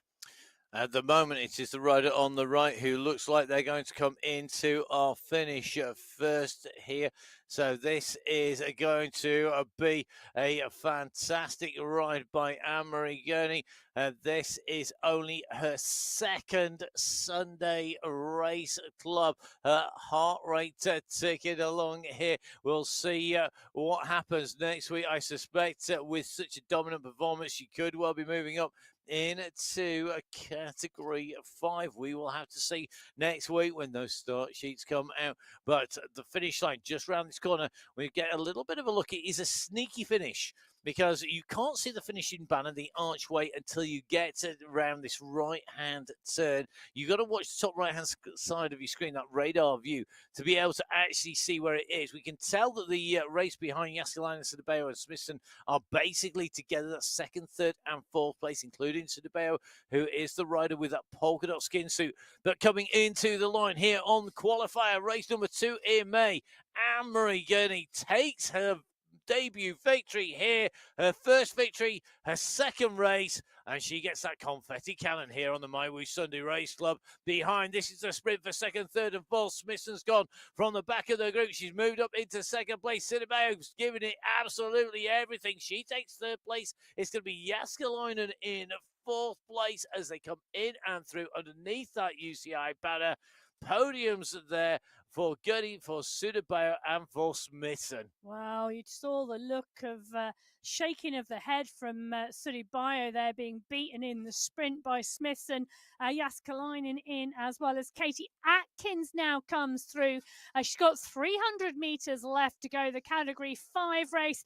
Well, it's going to be a sprint for second, third, and fourth, but it looks like Atkins is going to take the win here today. And it's all about our new riders here today, because Katie Atkins, she raced in the Masters Women's competition in those Australian Championships. She took 8th place there. She's going to take away top spot in Category 5. She comes up to the banner. Katie Atkins makes it a triumvirate of jerseys, the green skin suit for the sprints, the polka dot skin suit for the climbs, and the yellow skin suit for the win. Well, she does indeed. Italia Idzik is now fighting Bago at the moment. And look at the sprint. Look on the screen on the left. She's giving it absolutely everything. She does not want Bago to come back towards her. She's going to sprint in. She's going to take away second place. Fantastic riding there by Natalia Idzik. Gives it absolutely everything. Phenomenal race performance. Gets a thumbs up from the coach as well. Bago comes through to take third place in that race. Wow, great racing from Natalia Idzik. Katie Atkins taking the win. Katie Bago coming through for third place. Natalia Idzik taking second in that Category 5 race. Well, this is Category 4. The last time we were with them, there were 15 riders in the leading group. They're at the 33.5 kilometre mark, just 1.5 kilometres to go.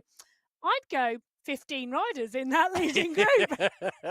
Yeah, I'm looking at 15 riders thinking this is going to be interesting when we come in, because remember, this is traditionally quite a short sprint because the riders know where the finish is at very, very late. Now, this is the opportunity for somebody to take a fly. The pace at the moment, 32 kilometers an hour. They're not traveling that quick. Look at the watts per kilo, 1.92 They're watts per looking kilo. at each other, wouldn't you be? I would not be looking at each other. I'd be going to the back of that group, getting ready to hurtle through in the gutter on the wrong side of the road and really give them a kick in. Now, just going to jump across to Mary Kate McCarthy, left-hand side of your screen. Hurtling up the top road. left-hand side. They're going after Tomasi here in the breakaway with Kaczynski and Tomasi. They've still got 20 seconds. McCarthy is trying to break clear. And it looks like Guerra and Holcroft are trying to close down the world champion. But in front, Tomasi and Kaczynski still have 20 seconds. Oh, what a move. On the chasing group led by McCarthy. And the chase is going to destroy this Category 1 field. It's not going to be a group chase anymore, I suspect, at the top of this climb, because I think Kaczynski and Tomasi are going to know they're being chased, but they're still holding that gap at 19 seconds. What a move. What a move. They're on the Eichenberg Hill. They're coming into the Eichenberg climb. It's going to be absolutely epic. We'll get back to it in a minute. So Category 4, here we go. Cisioka's gone for the long one. She goes around the left-hand bend. She's opened up a gap here. Can she hold this to the line? Cisioka from Ballara. She's got them on her tail, though. This is going to be so difficult to hold on now. Gina Van Rossum is coming. Watch out for the sprint from her. And Angelina Roa is also coming as well. And remember, she has got that sprint jersey at the moment. It's Krasova from Ballara, from Cisioka. Now comes Van Rossum moving it, goes over Cisioka. Dowling is coming, so is Roa. At the moment, though, Krasova is hoving off Ballara. Ballara goes on the side, but now comes Van Rossum. Has she got enough to go over the top here? Ballara is holding on. Van Rossum moves up to second place. She moves into the lead. Has she got the timing right? Ballara's coming on the side. Cisioka goes over the top to take away top spot. What a sprint finish. You don't need a Grand Tour sprint. You just need a MyWhoosh Sunday Race Club Category 4 sprint. And Cisioka takes it. 7 riders inside 0.5 of a second in Category 4. Wow. Cisioka took it from Gina Van Rossum, from Barbara Bulwara, from Katerina Kraso, from Nina Dowling, Lam Kong and Geneva Ellos, all within less than half a second of each other. Absolutely split finish. And that is the sort of thing you want your photo finish camera all set up and ready for, because my goodness, what a sprint. And we're going to get another one again, because Category 3 are on the way into the line here. This is going to be critical. Get the timing right. We saw that long move by Cisioka. She started to wind up early. She took it at the end as well. Fantastic to be able to kick that second time after winding it up early. What will happen now? Who is going to twitch? Stefania Sanchez, the rider in the polka dot skin suit at the moment, moves up towards the front. Watch out for breaks. Miller, Pruitt, Esler, Shanks is coming. Could it be Shanks' turn? Kasani is in here as well. Miller's leading this out at the moment from Pruitt. They are side by side on our screens. And now comes Moroz. Moroz has been sprinting strongly. Has she got enough to take this? Moroz goes over the top. Moroz is going to take this. It is a day for new riders. Moroz goes through. She takes away top spot here. Camilla Moroz has the green sprint jersey, the yellow skin suit of the overall winner in Category 3. Can I just say that finishing gap between Montgomery and Moroz was even closer than the finish in Category 4.01 of a second between Moroz and Montgomery. Moroz taking it. Kasani coming through fast, 0.08 of a second back. Pruitt, Nielsen, Miller, Sanchez, Estler. Wow, top 8.9 of a second the gap. Nyquist, Briggs, Shanks, Lethbridge, Bergin. The top 13 riders separated by 3 seconds on the line.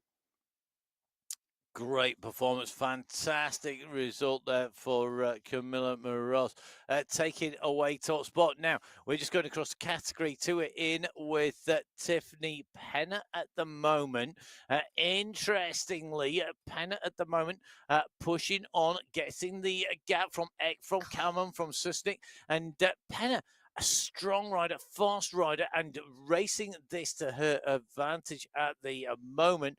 Lots of gym work for Penner, and I think it pays off on these strong power climbs where you stamping on those pedals, really getting the power through makes a difference. But look at the group behind. You can see the bunch are not far away, 5 seconds, and with the bulk of riders in that group, and with 5 kilometers to go, it's going to be really difficult to hold them off. Shall I give you a little update here? So we've got Tiffany Penner out front. We've got a chase group of 18 riders. Those 18 riders: Jenny Eck, Sarah Lundin, Yaramillo, Shepherd, Kalman, Banerjee, Vittori, Denton, Susnik, Wagner, Hakkinen, Marb, Roach, Karamani, Paulson, Manshandi, Dijkstra, and Tridden. And you need to sprint. This is going to come to a sprint, and you need to have that sprint kick.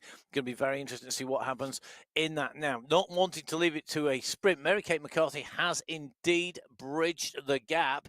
She's the only rider at the moment to have bridged the gap to Kristen Korchinski and Francesca Tomasi. Guerra and Holcroft tried to go with her. They didn't make it. They're in camera shot just behind. Now, that gap doesn't look big in terms of distance. 9 seconds. 9 seconds. You can go a long way in 9 seconds on a downhill. They need to pull this gap back before the top of the climb, because once they go over the top, the leaders will accelerate. There are 3 riders at the front with McCarthy, Korchinski, and Tomasi, Guerra, and Fua, and Holcroft and Velt will all want to come back, but the only riders really in position at the moment are Holcroft and Guerra. Guerra at the moment, the rearward of the 2 riders on your screen. The white helmet is the helmet of Maria Holcroft. They can see the riders in front. It's at 7 seconds at the moment. McCarthy now starts to push on the front of that group. She doesn't want to drop the other 2 riders, but she realizes she has no choice but to push on now because the chase is coming. Guerra and Holcroft are on the way, and McCarthy does not want to let them join. She does not want to let this group come together. Real Hobson's choice moment. Keep the group together to have 3 riders to work together on the descents and the flats, but almost certainly get joined by the riders behind or go clear and try and solo clear, but leaves the potential for 4 chasing riders behind. And that's the choice she has chosen. Is it the correct choice? Well, we'll find out by the end of the race. They're at 28.8K. They are on the way up the final climb, the Eichenberg climb here today. The course record is held by Mary-Kate McCarthy at 3 minutes and 9 seconds. It is indeed, and the question is, will she be close to that today? But Tomasi and Korchinski 10 seconds back as McCarthy goes underneath the polka dot banner. Tomasi riding really strongly today. I mean, absolutely fabulous riding from her. Korchinski is right on her wheel. Holdcroft and Guerra are closing. We could be seeing a situation where we've got McCarthy out front, Korchinski, Holdcroft, Guerra, and Tomasi as a group, but it's a strung out group at the moment as Tomasi continues to push. McCarthy's just come off the power a little bit of a rest. We were talking about those earlier, but is she going to rest too long? McCarthy sets the fastest time, 3 minutes 12 seconds, category 1. Tiffany Penner in category 2. Sanchez takes the top spot on the climb in category 3. Bulwara in category 4. Adkins in category 5 and Guini in category 6. Those races already complete. Category 2 and category 1 yet to come across the line here in Belgium. We're going to be seeing very, very shortly who takes top spot at the moment. McCarthy is out front. Korchinski, Guerra, Tomasi all chasing at the moment. You can see Guerra and Tomasi on the screen at the moment. We're in with them in the pain caves. You can see the line of riders here. This is the chase group in category 1. McCarthy is 18 seconds up the road. Is she too far gone? But the question is, can this group work together? Will this group work together? Do they want to work together? McCarthy at 18 seconds. I think this group are going to go game over. they don't think they're going to pull that back. And I think that's a big ask. They could do it if they all work together, but that would mean that they have to rely on everybody sacrificing themselves. And I think the dynamic is that they're not going to trust everybody to it. So who's going to be saving energy for the sprint? Who you gamble, you give it everything. One of the riders in that group doesn't and saves a little bit. They're just going to kick you at the finish, and that's not a great move when you're coming in and the chances are slim of catching them back. Well, Tiffany Penner has held the gap here in Category 2. She's 9 seconds clear of the chase group of 18 riders that are on the right-hand side of the screen. Penner in that polka dot skin suit. She's led and won that climbing competition today here in Belgium. The question is, can she pick up the yellow skin suit as well today and go across that line first? Can this group coordinate an action? And that is the issue. It is about everybody looking at each other and not working together to bring the breakaway back. Penner at the moment riding at around 4.5 watts per kilo. She's time trial pace, but the pace on the group behind 3.5, 3.6, they are not as interested in chasing, and you can see the speed differential. Penner, lone rider, 41 kilometers an hour. Chase group on the right, 37. Well, they're never going to catch. They're always going to be a chase. They need to get their act together, and they need to get it fast. I mean, you see this on tours, don't you? As Tiffany Penner goes past Julia Walkenhurst there. Penner leading out on the left-hand side here. The response to the encouragement from Walkenhurst there as Penner goes in through. Penner took 2 out of the 3 climbs today, the 2 longest climbs of the day. And I tell you something, at the moment showing no signs of faltering. Behind that group is at 16 seconds, but they are almost as far behind as in terms of distance as Penner has got to the banner, and that distance is shrinking to that banner. Penner, I think, has got this in the bag here. Behind, they have not got coordinated. They all looked at each other. You see it time and time again. The bunch lets them go. Now we start to see an attack, and it's going to be Tasia Susnik who's gone, and she's gone clear of Kalman, London, and Denton at the moment. That group is just behind her. You can see them coming. Susnik trying to salvage what she can. She's on her way. It's down to 15 seconds now. Can they come back? Karamani, London, Wagner, Hakkinen are moving over the top. Penner is going to put in a sprint to nail this.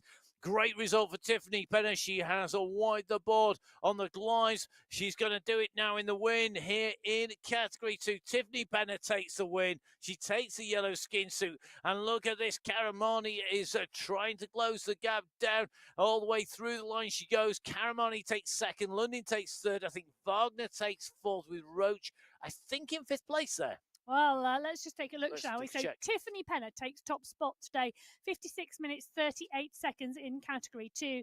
Karamani does indeed take second spot from London, Wagner, Roach, Kalman, Poulsen, Eck, Denton, Vittori, Manshandi, Banerjee, Hakkinen, Mob, Susnik, Shepherd. I could just keep going. 18 riders across the line in Category 2. Incredibly quick. Interestingly, Leonie Dixon not in that battle in Category 2, and you can just see a scramble. Has just waved. McCarthy has just waved to Brittany Litton. Yeah, and Brittany Litton's just jumped on the wheel. So is Dorothy Gonzalez-Ruhr as well. Perfect wheel to follow. Why would you not do that? Mary-Kate McCarthy, leader in Category 1 in that polka dot skin suit on the right-hand side there, has got Brittany Litton jumping on the wheels here. Dorothy Gonzalez-Ruhr also doing the same, wanting to get in that draft, get that advantage as they come in and through. And that's going to be to McCarthy's advantage as well, getting a bit of company on the run in. We're on to, though, we've done the sharp left-hand turn. We now basically have the right-left chicane in towards the finish. Litton here now. Bit of speed work. It's a bit like having a dirty with you at the moment. In fact, Litton is on the front and he's nailing this as hard as she can. McCarthy has got the gap back to the chasers now. I think McCarthy now can enjoy this 3-up team time trial. Gonzalez-Ruhr at the moment on the back with the yellow hat. Brittany Litton with the white helmet, green jersey. And then on the front, Mary-Kate McCarthy. When does it ever happen? How long can I stay on the wheel of the world champion? Yes, it's one of those things. What an opportunity.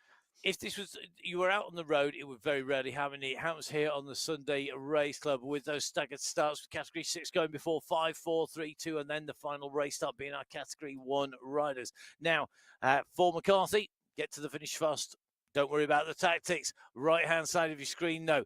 Kolchinsky, Guerra, Tomasi in the mix there with Holdcroft. They are the nearest riders to McCarthy. They're the riders who will round out the top 5. But at the moment, this is about getting the timing right. Now we are in with Tomasi. She laid off there. I think Tomasi's just going to go over the top.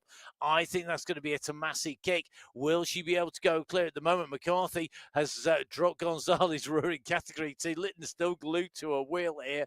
Brittany Litton, I'm sure, will be seeing stars at the moment as she holds on to the wheel of the world champion. Mary-Kate McCarthy is going to take away the polka dot skin suit as the winner of the climbs competition.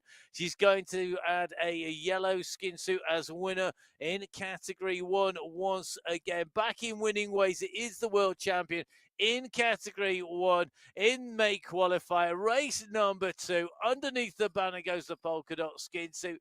That is Category 1 for Mary-Kate McCarthy. Behind, though, this group is back together. Tomasi runs on the wheels but holds it at the moment. Now, we're going to get a great shot here. We've got Tomasi live on the left-hand side. We have got Guerra on the left-hand side. This is a run for the line. Tomasi went early. You saw her kick there. She went hard. And Tomasi has got the jump on them. Now Guerra responds. Guerra's on her wheel. She's going to take the run off the draft here. She's going to go through, but Holcroft is coming as well. Holcroft on the side. Holcroft with the white jersey goes over the top. Holcroft takes second place. It's going to be Guerra in third, Tomasi in fourth, and Gorchinsky is going to take fifth place here today on the MyWhoosh Sunday Race. For great sprint finish. As we see the battle for 6th, 7th, 8th, 9th, 10th, and so on coming in. Fua is going to lead this out. Here we go. Run for the line. Can Fua drag strip them off the wheel. 10.5 watts per kilo she's putting out. Van Shaw with the draft advantage coming at 11. Velt is pushing at 11. They're coming up to the power of Fua. Fua went first, but she's going to get pushed back by Velt here and by Van Shaw. So it's Velt comes through in 6th, Van Shaw in 7th, Fua in 8th. I think that's going to be between Bjarhead and Alberg in 9th and 10th places. That was fabulous racing, and what a sprint masterclass we have been given time and time again across all of the categories today. Let's take a run through the overall standings. Kate McCarthy takes the win, 55 minutes and 3 seconds, ahead of the sprint for second. Maria Holdcroft took that from Gabby Guerra. Francesca Tomasi comes through for fourth, and Kristen Kolchinsky for fifth. Then we saw the sprint for sixth place, won by Amelia Velt from Kelsey Jade Van Shaw, Catherine Phil, Merle Bruni. Camilla Alberg was in there as well. Marlene Bjarhead rounded that out. Then a little further back, Lizzie Brooks comes through for 12th in Category 1. Fantastic racing across all 6 categories. On qualifier race number 2, you can jump on board and join our riders in qualifier race number 3. Make sure you download the app. Make sure that if you are riding on MyWhoosh on Monday, that you remember there's a big tech update coming. We also have the announcement tomorrow that everybody has been waiting for. Can't tell you what it is because I don't know either. I'm waiting for that same announcement. When we know, you're going to know it's going to be that same time. I hope you are going to be waiting and ready. Well, I am ready because next week we head again to the endurance climb. So today has been flat with bumps. We're Next going up. week, we head up. Last time we were there, August qualifier 2, when we had 4 categories, not 6. The win in the women's race, Catherine Fuhr, 1 hour, 29 minutes. I cannot wait. So next week, if you're watching the women's race, make sure that you bring your snacks, your supplies, your hydration, your food. I'm going to be on popcorn and ice cream. I don't know whether Emma's going to be on anything more healthy than that. I'm sure our riders will have some proper fueling on board. I hope you're going to join us, though. Before then, for the men's race, that is going to be coming up in about 20 minutes' time. We'll see that countdown kick in on the screens, and we will be bringing you our men's race. The men's race this week? Well, we're going to be coming from Arabia on the 7 gems, and we've got another super fast, super flat course, one climb, and I think it's going to be 4 or 5 sprints on the way, but it's going to be quick. So make sure you join us for that. Subscribe to the MyWhoosh YouTube channel by hitting the button on your screen. Follow MyWhoosh on social media at MyWhoosh. Follow at biking_Emma. Jump on board with Emma on a coaching session Monday and Wednesday. And don't forget that you can, of course, jump on board and watch all this back. Tell your friends, bring a friend to watch the next show. We'll be back in about 20 minutes time. But from all the team behind the scenes, from Emma and myself, stay safe. We'll see you again soon. Goodbye. Goodbye.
So hello and welcome back to the women's race. If you were racing the women's race, welcome to the men's race. If you are just joining us for the men's race, my name's Matt Payne. I'm here with Emma Martin. We're here in the studio once again from yet more racing here on the Sunday Race Club. It's all about the racing. It is on a Sunday, and it's all about fast courses this week. We've just seen the women in Belgium on a very bumpy course. This is a slightly less bumpy, but just as tough. This is the Seven Gems course in Arabia. And Emma, when you look at that course, I just think super fast. Well, it is going to be super fast. 50.3 kilometres today for the men, and only 351 metres of climbing. That's less than the women did today in 35 kilometres of racing. The men come out of the start pens. 4 sprints today. The first one, the Abu Dhabi sprint at 9.2 kilometres. One categorised climb only, the Liwa climb, and catch this. It's 1,000 metres long with an average gradient of 5%. There is just one climbing segment today. We were out here on the Seven Gems course back in March, Qualifier 1, where a certain Michael Vink took the win in 66 minutes, 43 seconds to cover that 50.3 kilometres. After that Liwa Desert climb, he had to go through 3 further sprints. Lots of rolling terrain. I think that's the message for today. It is going to be one for the pushes off the front to see if you can get the group smaller off the back. So attritional, trying to break this up, but in the order of the day for all of our riders across all 6 of our race categories. The first categories away are Category 6. They leave 5 minutes before Category 5. Category 6, we've got a number of riders representing their teams, which is always good to see. And the team from BMC6 with 4 riders, Kutup, Truba, Llewellyn and Yoko Bonus. The level beginning squad and the ZTBRE cycling squads both have 3 riders. Level beginning with Brito, Ramos and Teron, along with ZTBRZ cycling, Misaros, Dotto and Vaz. The squads with 2 riders, while cycling District 6, Caloro and Barroso. Now Spinergy with Winfield and Abbott.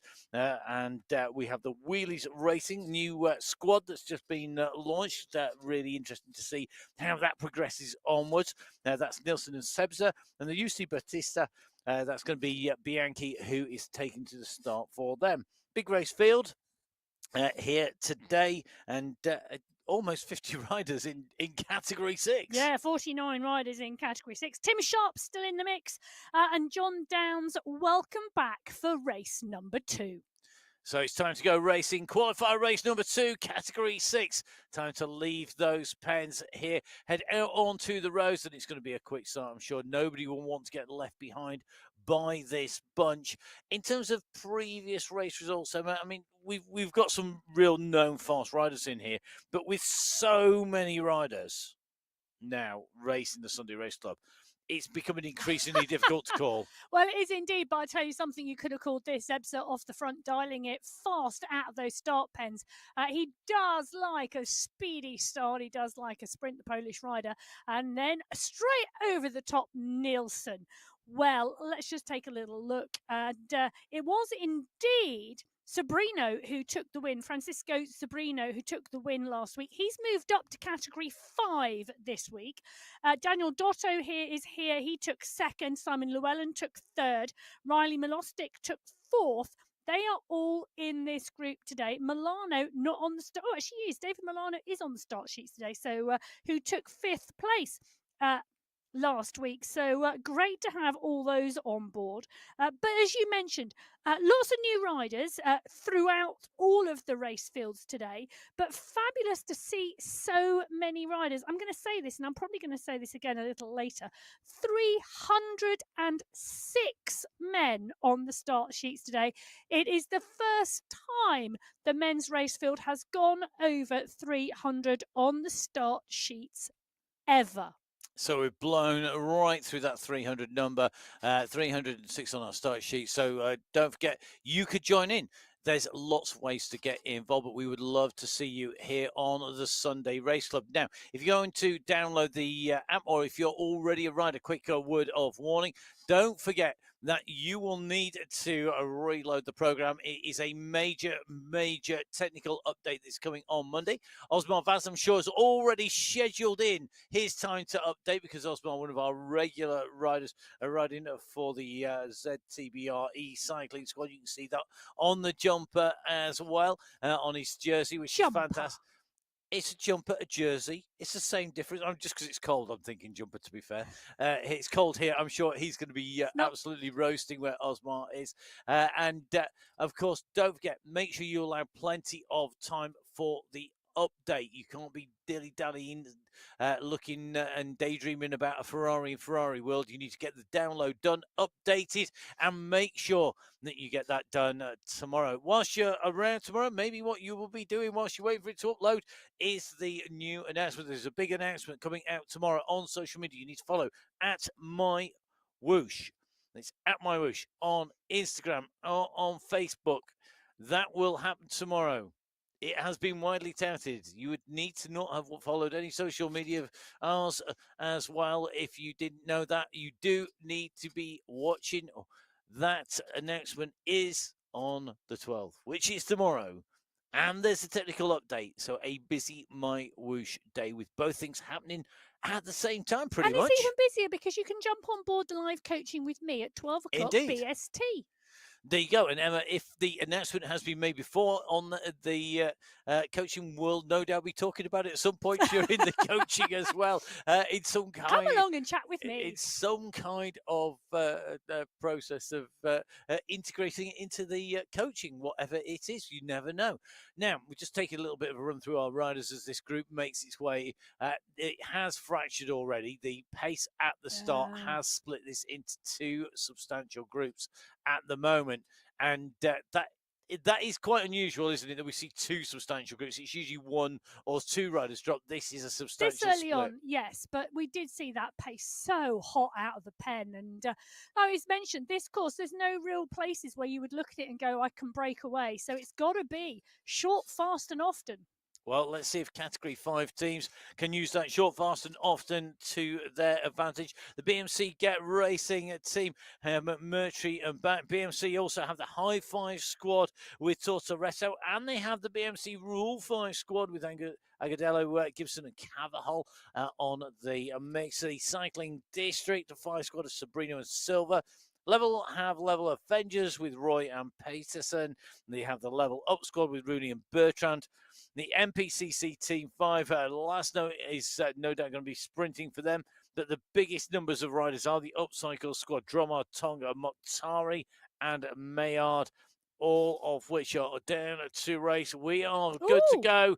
It's time to go racing. We are in with the main man, with Matt Smithson off from the start line. Let's nice to see him on the start sheets and on the race course today, rolling out on the 7 Gems course. And that's one of the great things I love, is that this is a race where the riders in this race contain people who actually are there to see what it feels like in real life. You can do all the testing you want, you can do all the planning you want, but you need people out and racing and riding. So good to see Matt out and racing. And happy birthday, Matt, for the other day as well, by the way.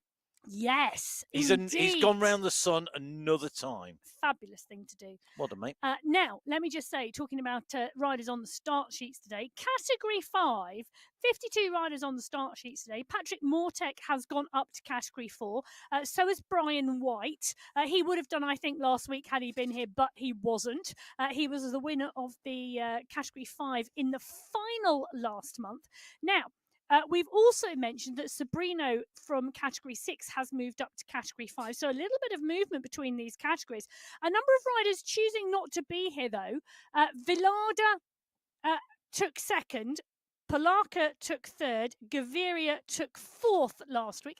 And nice new riders as well in the mix. Indeed, Morocco joining the list of nations that we have on our start list. We go right around the globe with Suleiman Minoel in here and out of the saddle already. Good to see you, Suleiman. I can see already out of the saddle, kicking down on those pedals, looking pretty cool, calm and collected at the moment as this start moves off, nicely positioned up in the front of the group here, Suleiman. So going to see if he can hold that position at the moment. He's not been distanced again. Riders being distanced from the race start, but Suleiman from Morocco at the moment, nicely tucked into the group and making good progress. We will see where he finishes today. That's one of the riders I've got to check on now. Well, can I tell you, it's going to be really interesting today, and I'm really looking forward to Category 5's finish, because last week, when the men were in Belgium, 0.9 of a second separated the top 6 riders in this category. And one rider who you would not discount from being in there, Mohamed Mokhtari, a rider who we know can position well. He's in this group as well. You can see here the flying alongside him here. A rider who we joined for his birthday. Speaking of birthdays, we joined for his birthday, blowing out the candle on his cake. It was his birthday. There we go. I'm not sure whether Matt has actually did that on his birthday. I'm sure he probably did. Mohamed Mokhtari here looking smooth, just keeping a check on where all those positions are. And again, another rider keeping in position. You've got to stay near the front of the group. That's really critical, isn't it, Emma? It is indeed. And you don't want to be right on the front. You want to be sort of maybe third row at the moment as to where they are. You want to be watching the front. You want to be watching what's happening. But you absolutely want to be in that draft. And Dawson, Back, Lampenham, Wang, Sikora are all in there. Pruitt is in here as well. Ortiz, Roy, Dadson. In fact, it's Mark Dadson right on the front. And there's a push coming at the moment. They've just come up over a small rise. They're back on the flat and the push is on. And it's Justin Roy and Mark Dadson giving it a little bit of beans on the front. Well, don't blame them because, as you said, you've got to pick your moments here. Justin Roy riding for that Level Avengers squad at the moment, just keeping everybody on their toes, really just making sure everybody's pushing on last. No, we know always keen up for a fast start and used to come out of the guns out of the blocks super quick, but I tell you something, he really has become one of our real competitive riders, very regularly contesting the sprints as well in Category 5. Let's move from categories 6 and 5 to category 4. There are riders down in those red jerseys, down on the race start. And great to see so many teams in here. We have got the BMC Racing Squad. Cadiz Robinson, Pino, Giuliano. We've got Dirt First represented by Thompson and Fitzia. We've got the Inner Fight Squad. They're represented by Barchowski. Level Racing itself, well, that is going to be Ben Kirk, Eben Schwartz, Nicholas Hagland, and Cy Bradley. We've got the MPCC team, once again, with riders spread across lots of categories. Mortec in category 4 for them. Peak Power Racing, well, the Van der Zandt, Squilarish, Gillo, and Rocker all taking to the start Ride Club Finland, represented by Rusimaki and Tuomi. Dylan Kennett racing for the BMC Get Racing Squad, moving up as well. It'll be very interesting to see how he does in category 4. Time to go racing. We're in with Bart van der Neek out. It's time to settle from the start pens and head out onto the course here in Arabia on the 7 Gems course. Remember, this one of our longer race routes, 50.3 kilometers in total, but a mere soupçon of climbing. 351 meters of climbing, my kind of course. A soupçon. Well, last week it was Nick Squilari, who took the win. He's part and parcel of that Peak Power Racing team. Nick Spratt ran him to the line. He took second. Third was Dylan Kennett, the rider who started off his Sunday Race Club journey in Category 6 and was still debating where he's going to end up. Ryan Giuliano took 4th place, and 5th place went to Trujillo. Now, this race field, so many strong riders in here. And I have noticed Cy Bradley in here as well. Bu Amma is in here.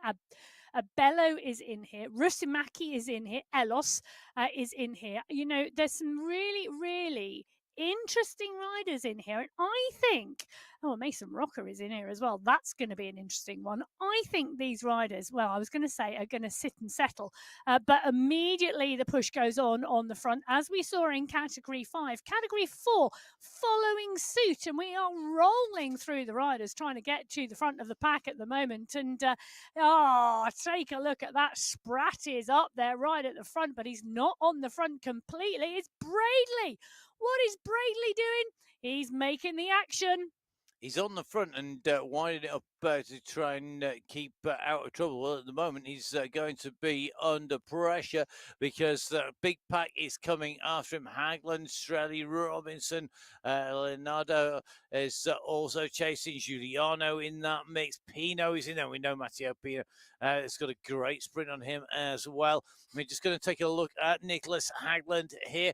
The Swedish rider goes over the top and goes rocketing past Braidley there, with Robinson going over the top as well. The pressure on, racing fast from the gunner, the tactic in Category 6, in Category 5, and in Category 4 at the moment. We're going to move on and see Categories 3, 2, and 1 shortly. But I'll tell you something, Nicholas Hagland is continuing the trend of keeping it hard here and keeping everybody on their toes. It's not a big climb anywhere, but today's rollers, they're very short and sharp. It's easy to get caught out. They're the sort of thing that when I'm riding, I like to push through.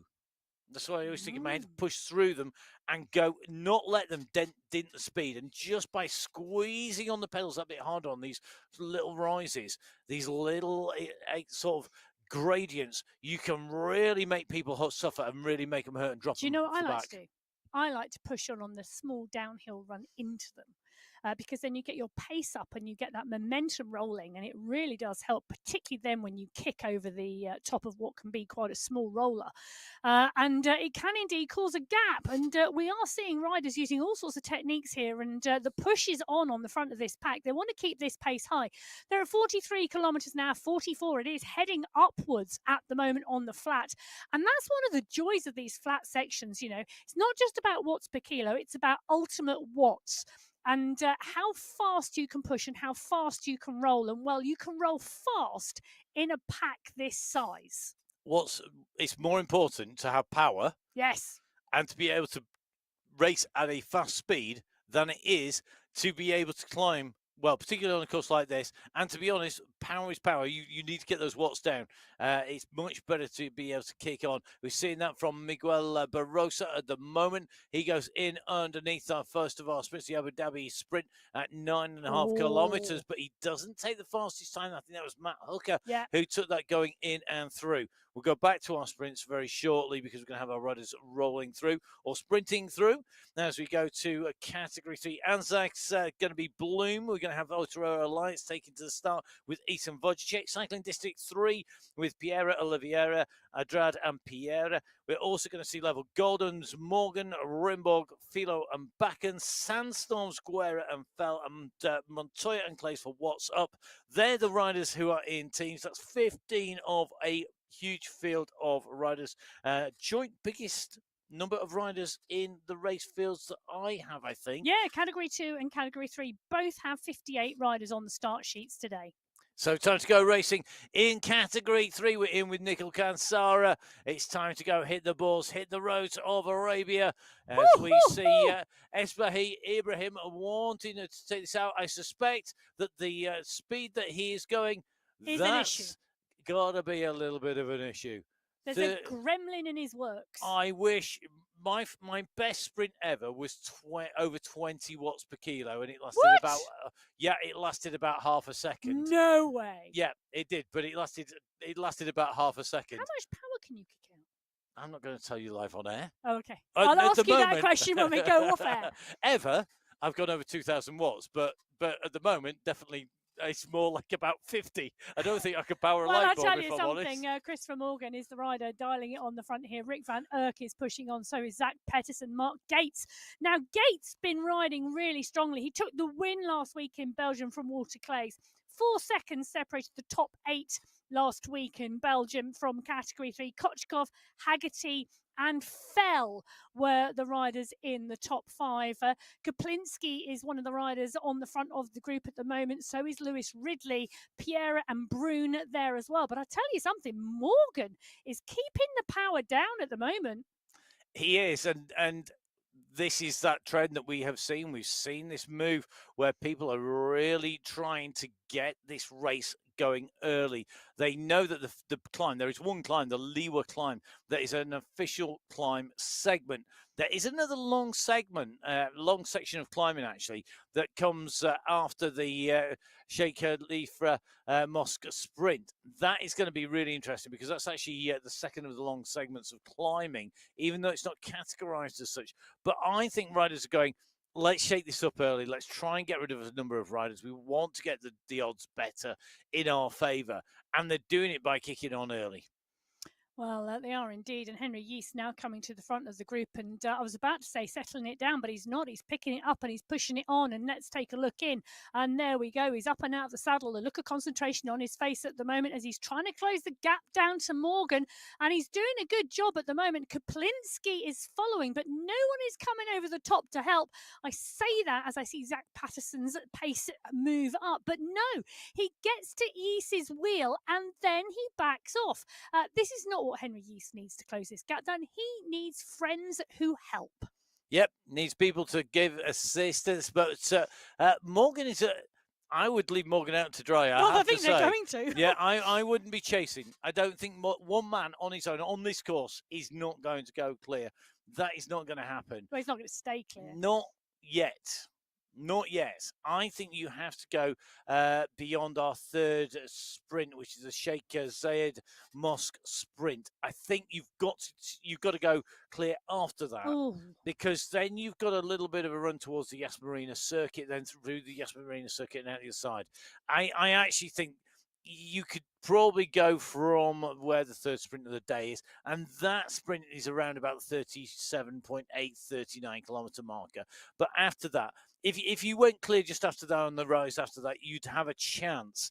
But it's only a chance. You're going to have to do one heck of a ride to stay clear. And you're going to have to have taken the sting out of everybody's legs, because if their legs are still on time trial mode at that point and these guys can time trial fast, well, you might not stand a chance of staying clear. Oh, great to see Suleiman Manur, the rider that we looked at earlier, going to take a dig at this sprint here.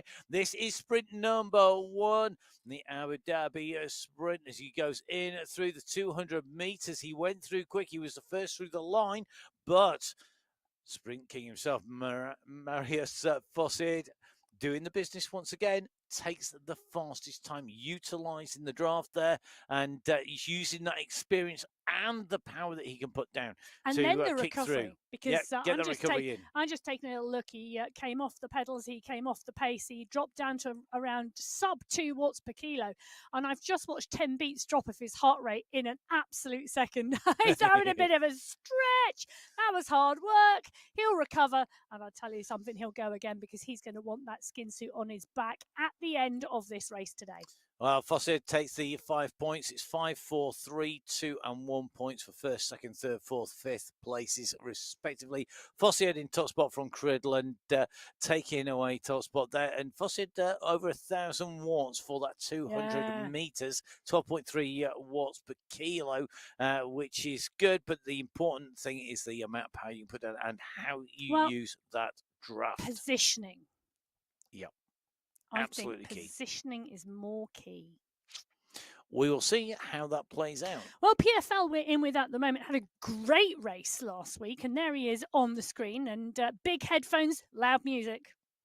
Yes, I would imagine so. It's good to see PFL at the moment just tapping out that rhythm there. The team that he rides for, the Hexagon team, you can see is adorned in their jersey and shorts at the moment, tapping out the rhythm. You can just see the wheel on the turbo spinning round. He's riding, of course, for the Sandstorm team to match that jersey, which is a nice deep red colour, very reminiscent of the Leeward Desert, the dunes out there and around Telmarid. They're just a little bit darker. Well, that's good, because he's going to do the Leeward climb today. He is indeed. And the Leeward climb is different from the Leeward desert climb. I'm just going to make that distinction to people, because the Leeward desert climb takes in the steep first section, but it climbs across the flat and the second part as well. The Leeward climb is the first part of that same climb. Segments. 2 segments. You can separate them on the selection. The KOM actually of that Leeward climb, taken by Jesper Paradines, and this will show you how short it is. The Leeward climb, 1 minute 29 seconds for a sprinter. Yes. So well, long, a light sprinter, because it's still Paradines is a great sprinter. Yeah. Yes, he is, but he's got some. He's good on the climb as well, so he's got that right mix, I think, and he's got good recovery. So it could well be a day for him in category 1. Meanwhile, one rider who I think is in some ways very similar, Walter Claes here.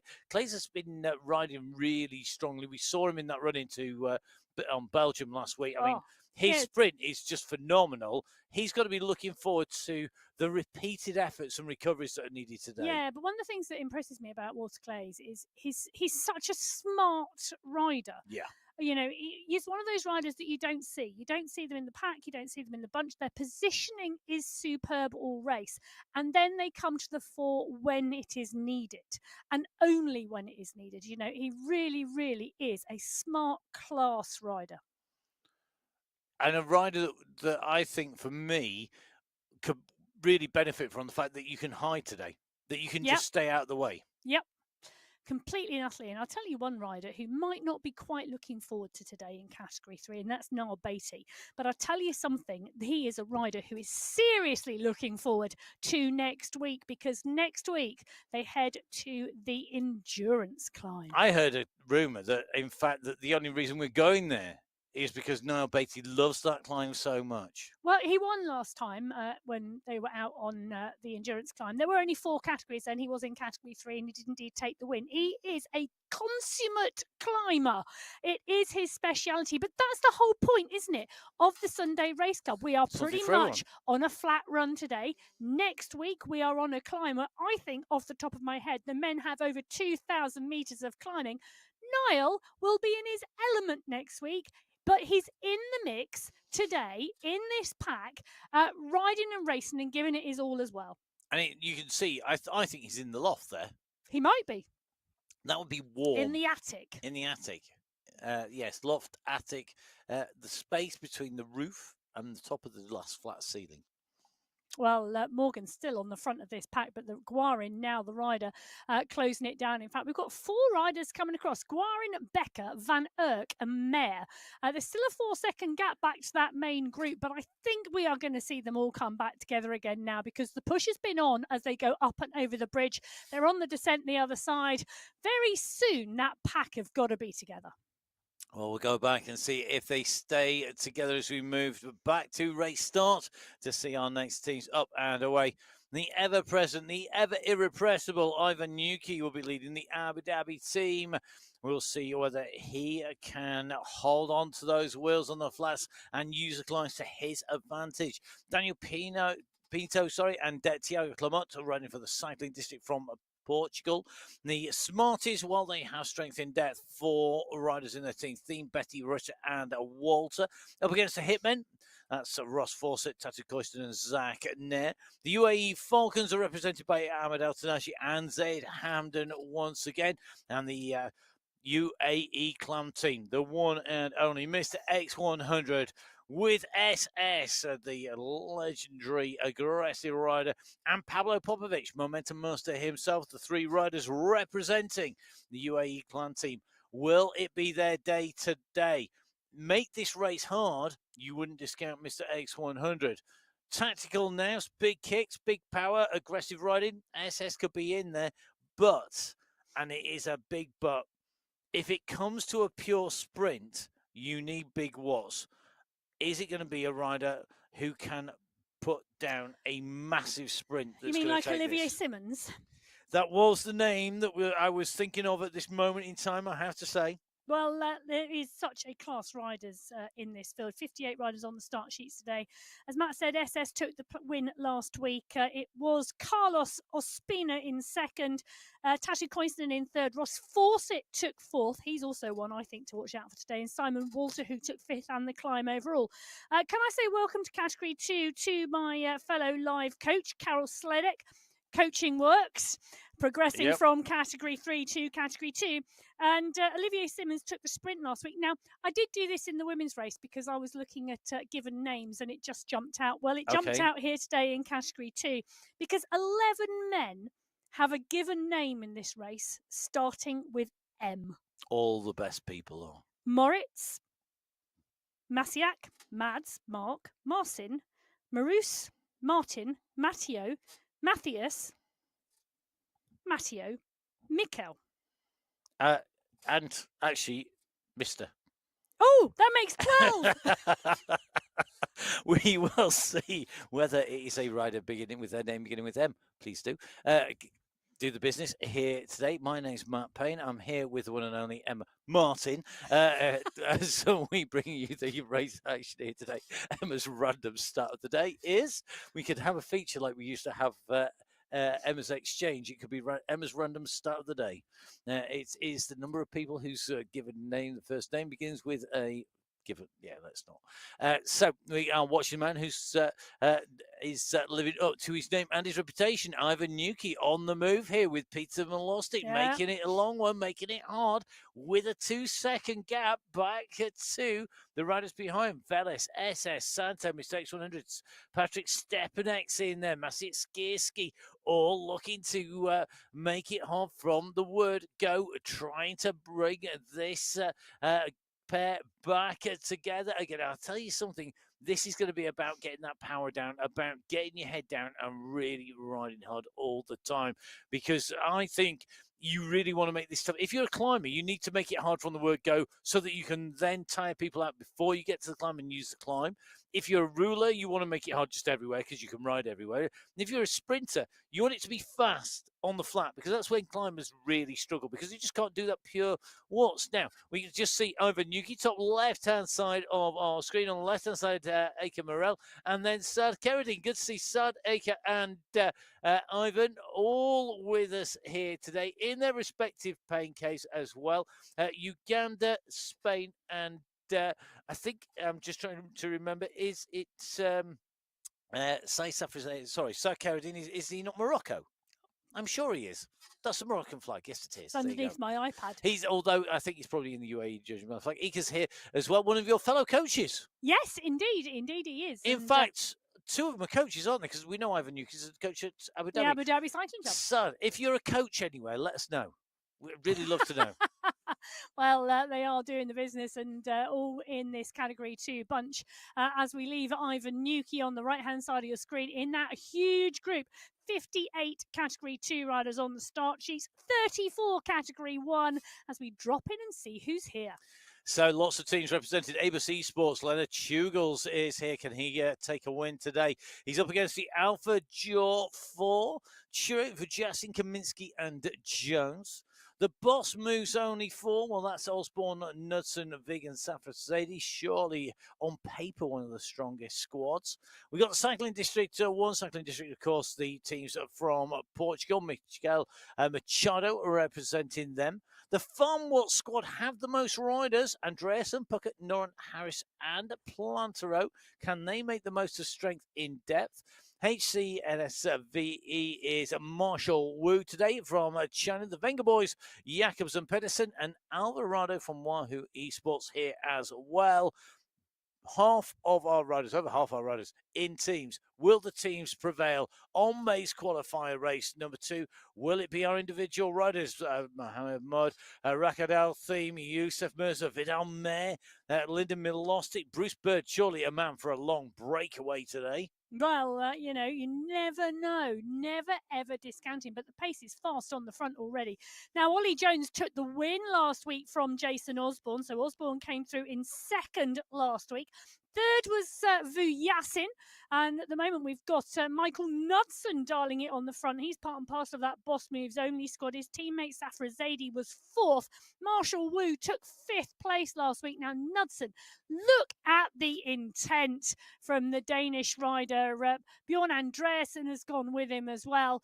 Ollie Jones, Lionel Vu Yassin, Ricardo Panizza, all rolling through. Ruben Don in the mix as well. You know, the riders here today, this is going to be a really interesting one for me. Last time we were here, qualifier 1 in March, it was Michael Vink who took the win, 66 minutes 43 seconds. Ollie Jones took the win last week. Is he wanting to dominate this week as well? At the moment, the pace, the leg speed, the push, the drive, he's on the front at the moment, and he's dialing it into the Ferrari showroom. Well, yes, let's hope he doesn't stop and buy something fast. You never know. He just jumps off the bike and into a Ferrari. Well, why not? But as we said earlier on in the show, 306 riders on the start sheets today. It's the first time the men's race field has gone over 300 riders. In fact, 498 riders in total across the women's and the men's race fields today. We are getting so close to that 500 figure. So do come and join us. Make sure you download the app. Join us by downloading it on iOS, on Android, on Windows.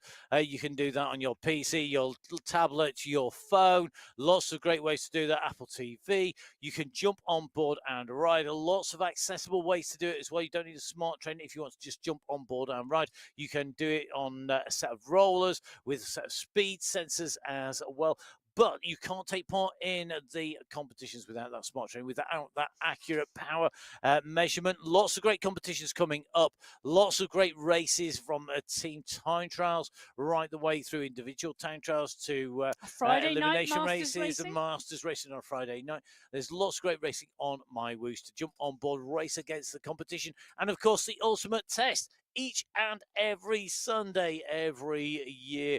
Every Sunday of the year, even. It is us coming to you live by covering the Sunday Race Club, where the best in the world battle it out. You can join in 6 race categories, and at the moment, every single race category has decided we're going to go from the gun today and give it big Yeah, beans. and I'll tell you something, Jason Osborne is the rider. The world champion is closing this down at the moment. 4 riders clear at the front of category 1, straight out the start pen, and Jason Osborne now closing this down. They're at 53 kilometres an hour on the left-hand side of your screen, and just coming off the drop, category 4 on the right-hand side of the screen, well, they're at 54. And we are just seeing Burma at the moment, the rider on our screens, as he takes the turns through that little chicane there. And he's got company with Robert Edwards there, the Welshman, joining Burma. Burma, one of our regular riders on the Sunday Race Club, a rider who has taken wins previously. We'll see if it's his day here today. As we jump in with category 5, Dawson, Minoel, Fossiet, Sikora, all at the front as they come through the top of that section, the top of the climb. One chance. Yeah. It is all or nothing. I'm trying to avoid a particular phrase and saying it here as they go through. You have one chance to make this count. It is all or nothing. And look at that. Arthur Sikora takes away the fastest through the segment, the overall climb, with one effort of 1 kilometre long. Well, I can tell you, good lad, that whilst we've seen a little bit of a push and a stretch on the group, and you can see that stretch on the top right-hand corner of your screen. Sciorra you can see on our screen on the bottom left, but look at that chain of category 5 riders. 39 riders across that stretch on the top of your screen. The group on the front, well, 5 riders at the moment, but the gaps are small between them. And given the profile of the course, we could well see this entire group come back together again. This part of the course is critical. We've seen that effort for the climb segment to take away that prize. It's one chance to take 2 prizes. Job done. Boom, boom, boom. Sakura's done that. But now this is the kick. This is where you can really make the work that you've done count. You've got to push, because this second section here is where it really, really hurts. This is lots of people's least favorite climb. Apparently, it's not just mine. I have had people get in touch and say, this is a tough section. And it's because of this second section. The second set of riders got up to the first. So did the third set of riders. Down. It closed down. But then, if you kick over the top here and make it count, you can split this back open again. I don't think we're going to see a breakaway of 4 or 5 riders. I think we're still going to get 20 riders. But given that we had over 50 riders in Category 5 to start off with, that's still a big elimination point. It is, and I do think you may well be correct. We're definitely not going to see 3-4 riders go clear. It is coming back together, and at last count there was around 17 riders coming in, and I think, well, I'm looking at the top right-hand corner of that Category 5 map, and I'm thinking that gap between those two leading groups is now extending. So Category 5, having gone over the top with Arthur Sakura, taking top spot in that climbs competition. It's David Winfield in Category 6 who's going to take away the prizes for the climb and for the overall, just ahead of Tim Sharp. In fact, the rider that Emma mentioned at the start of the show in second, Huta in third, Milano in fourth, and Manuan in fifth place. Category 6 on the right hand side of your screen. You see Pablo de Manuan leading that group along at the moment. Still a big size group in categories 6 and category 5. This is category 5, and at the moment I have to say this is a great ride by Suleiman Minal to stay nicely tucked in with this leading group despite the accelerations of Sakura and Sako. Keeping in position. We saw him going in for that sprint, testing his legs out and really trying to get used to this. Interesting to see that we've got Michael Snow-Pruitt in here, the South African, just ahead, well, just behind, because he just switched places with Brent Gibson of Australia. We've also got Felipe Tortoretto in here of the United States. Got Polish rider Laszlo in a real international mix. And good to see Rod Luxley in here as well. Looks like it's a 3-line whip for everybody to do prior to the change in the game that is coming up when we get that download. So do make sure, whatever you do, you set time aside for the update. Now, 2 riders who both love their climbing. Jeff Rooney on the right, now Batty on the left-hand side. Both are riders for whom Everesting has been a thing. Descending is also a thing, because you can't climb without having to do the descent after. And why would you not let you get those 3K on the descents as well? Rooney on the right in category 5, Batty on the left in category 3. And you can see Jeff at the moment looking to close down on Villada and Botero just in front, 4 seconds. You can see that focus on his face. Batty at the moment focused on staying nicely tucked in with this group of riders at the front of category 3. And I'll tell you something, Rooney's doing a great job of closing this down. He's asking for help because he's got Dromard, he's got Smithson, he's got Broadbent all with him. All strong riders in this category, and what they really want to do now is close these gaps down between these groups. And as the small groups join together, they become large groups. They roll quicker. You get more draft. You get more recovery. You can take your turn on the front. You can then close the next gap down. And that is what they are looking to do. And Jeff Rooney is leading the charge. He is. Lots of action in all of our race categories, although category 1 at the moment, little bit of a truce being called as they make the way down here. I expect the next kick to come on the climb. You can see on the left-hand side of your screen, Michael Vink at the moment, just reaching down. That's flexibility for you. Just reaches down there. And is he putting a keyboard? He is indeed. Is that keyboard that he's tucked into his back, into the back there, or is that a big ice pack that he's tucked into the back? Good question. Who knows? Surely it's an ice pack. Tell me it's an ice pack. It's got to be, because you can't really, type on a keyboard whilst it's in the back pocket. I'll tell you something. It's an interesting move doing that, putting that down there. It might well be that you've got to remember these riders are riding in what is a pain cave. So because unless you're lucky like Sophie Giovanni in the women's race to be riding outdoors in some amazing scenery, you're riding in what is a pretty sealed environment. It's going to heat up. You want to be comfy, and when you're putting down the amount of power, if you do have a little niggle, then you've got to look after that niggle. You've got to treat it carefully. No one is lots saying of riders have Michael issues. Vink has a niggle. Well, maybe he has. We don't know. We will have to find out. We will see. But also, it's about being preventive. I mean, look how many times you see Tadej Pogacar sitting up out of the saddle, stretches his back on the way in. We saw him do it on Paris-Roubaix. You see the same from it's notorious weak spot of Matthew Van der Poel. After his Yes. crash in Tokyo in the mountain bike, it's affected his road racing ever since, and it affects him on an indoor bike as well. It's the same thing. You put them out power, particularly when you're talking about such close racing. Every little bit counts, I think, for me. And you get a weak spot, you keep that keep that managed. But looking after yourself and looking after your body is part and parcel of the process. It is, and your bike and everything else.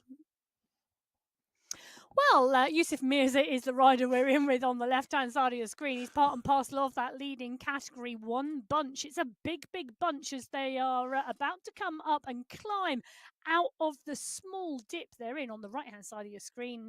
You can see the leading bunch in Category 2 is large as well. So as Category 1 just make their way up this little climb, the pressure just starting to be applied to the pedals here. That chain not just being kept tight, but being stretched. Just going to go give you a quick update on Category 4. They've come through the Liwa climb. Daniel Cadiz ahead of Dylan Kennett, and then Dorvan Ellos, Daniel Moretti, and Nicholas Trujillo. They're the top 5, but it is Daniel Cadiz who takes away the climb competition in Category 4. Can I just and that segment prize. Make a Category 4 prediction? You can. I think this is a good course for Dylan Kennett. You always say that. Well, I mean, there's no pressure. Dylan Kennett must be the most under pressure man within the Sunday Race Club, pretty much. I think he's just progressing very fast. But when you look at the skill set of the individual riders, even when we saw him in Category 6, the long climb courses, not so much his skill set. But this type of course, yes. We will see if that prediction comes true. I wouldn't necessarily have predicted that Vidal Mer would have been the rider to go out on the sprint. Oh, I would. Would you? Well, I know he took the sprint competition last week. I know, but because this course really suits him, I thought maybe he wouldn't. And in fact, he's just been eclipsed by Jasper Paradines. Which is not a surprise. Not so much a surprise, because that was the rider I was thinking, it's going to be a quick sprint. And, I mean, they have gone quick. Take a look at that. That is fast. Yes.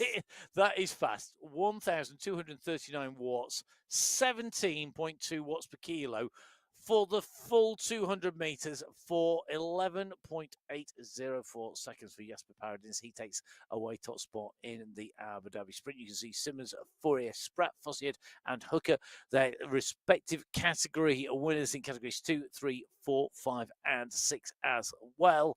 But that shows you the power when Paradins goes. And that's a good sprint. That's some good power to be holding for 11 seconds. There's only one of those riders whose power I have ever matched. Really? Yeah, and that's Nick Spratt, because he held 718 watts through that sprint. The rest of them, I couldn't touch them if I was dreaming. Did you? Was that for a sprint as well? Was that for like 13 seconds, or was that just like max power? No. I could sprint at about 720. Okay. I touched over 800 once. Okay. And I was very happy that day. Well, and it's very personal, isn't it? I mean, all these riders, they have their personal limits. Now, we're just taking a look at Lionel Vjasin here alongside Mikhail Kaminsky and, of course, Daniel Chirek. The riders here all going to be riding for that Alpha Duel squad. We're going to see how they play this today. Can they use team tactics? Can you use team tactics? This is a question for Emma, really. Can you use team tactics today on this course to your advantage? And can they get you the win here today, given that to some degree the lack of big climbs negates the advantages that Osborne or Vink have? Oh, well, I'm not quite sure I agree with the entirety of your statement. The back end. No, there was a question. Yeah, I know, but you then put a statement on the end. Yes. And I don't agree with that statement either. Good. That'll keep you talking for Can a while. you use team tactics? Yes, you can. You can protect riders, you can go out, you can attack, and you can try and take the sting out of others' legs. Because the assumption when you look at this course is the midsection of the course is where it is the roughest, and that is where you would expect the most attacks to go. So you can preempt that and put your teammates down the road and get other riders to chase, and you can do that early on to try and negate that happening. When you then go into that midsection, you can then send your teammates down the road and you can make them attack, and you can sit in the bunch and you can let other teams chase and chase hard, which keeps you fresher for the final third of the course. So yes, you can use team tactics should you wish to your advantage. Whether this is not an Osborne Vink course is a thing to be seen. I'm using that really as when you've got a climbing course and you've got a lot of ascent and you've got a big climb at the end, their natural climbing prowess comes to the fore. And you would say that it's a course that definitely does suit them, whereas this course doesn't. Whilst it might not suit them, it's not. It's just not in play to their strengths as much. But both Michael Vink and Jason Osborne are esports specialists. They've both decided they are going to focus. They've both come off the road. They're both focusing on cycling esports. They both want to be at that World Championships in November. They both know what that takes, and it's not going to be a 10-kilometre uphill climb. Have you had? Well, I don't know whether it is or not. Maybe it is. But I can't assume it's going to be a 10-kilometre uphill climb, because who would do that? Because then it would be an obvious winner. But it could be winter stages. Quite like that. But they are both very smart riders, and they will be training the opposite of what they are good at, and will have been doing that because, Osborne, back in the semi-finals, I think Osborne got a real shake-up last year when he saw where he finished in the semi-finals. He qualified for the finals, but he knew he had to do a lot of different type of work and different type of training to take away that title, even though he could still rely on his strengths. And that is absolutely key, and that both Vink and Osborne will be doing that. So never make an assumption because it's not a 10-kilometre climb, it won't be Vink and Osborne. Okay. So somewhere along there, I think you answered the yes, you can use team tactics, but it's not necessarily going to be needed because it's not necessarily not a Vink and Osborne course. We will see as this unfolds. Now, in with Giselle Betty, another of our regular fast riders, this time in category 2. Giselle Betty in here. Good to see Giselle out and riding. In fact, I love it when we get more than one rider together. I know. I absolutely love it when people are out there riding and racing together in person as well as on the screens. Now, Giselle Betty is an interesting rider. I mean, we regularly see him on the screen. He's regularly engaged with the camera, which is great to see. But in terms of results, 6 wins for Betty. He's good. 4 second places, 3 third places. Now, I think we were using these stats last time. It's about 25% of his races end in a podium or a top 5 place, which it shows you that he has got the skills and he's got the power. Well, I'll tell you another rider who's got the skills and the power, and that is the young rider Lyndon Milostic from Australia. He's finishing second in the Australian National Championships to Josh Harris this year.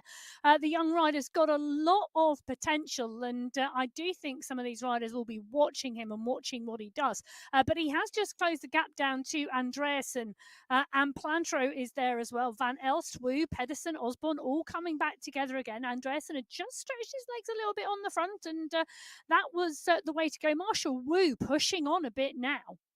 He is, and it's interesting to see. We see individual riders, I think, benefiting from courses like this, which are flat. Marshall Wu being one. Interesting to see that Yusuf Mursaf El Hamadi is in with this group as well, nicely tucked in the bunch. He's been doing a lot of road riding, but coming back in to that Sunday race will be very interesting to see just how he goes on today. I'm hoping he's going to be coming back into his best as we come in towards the summer.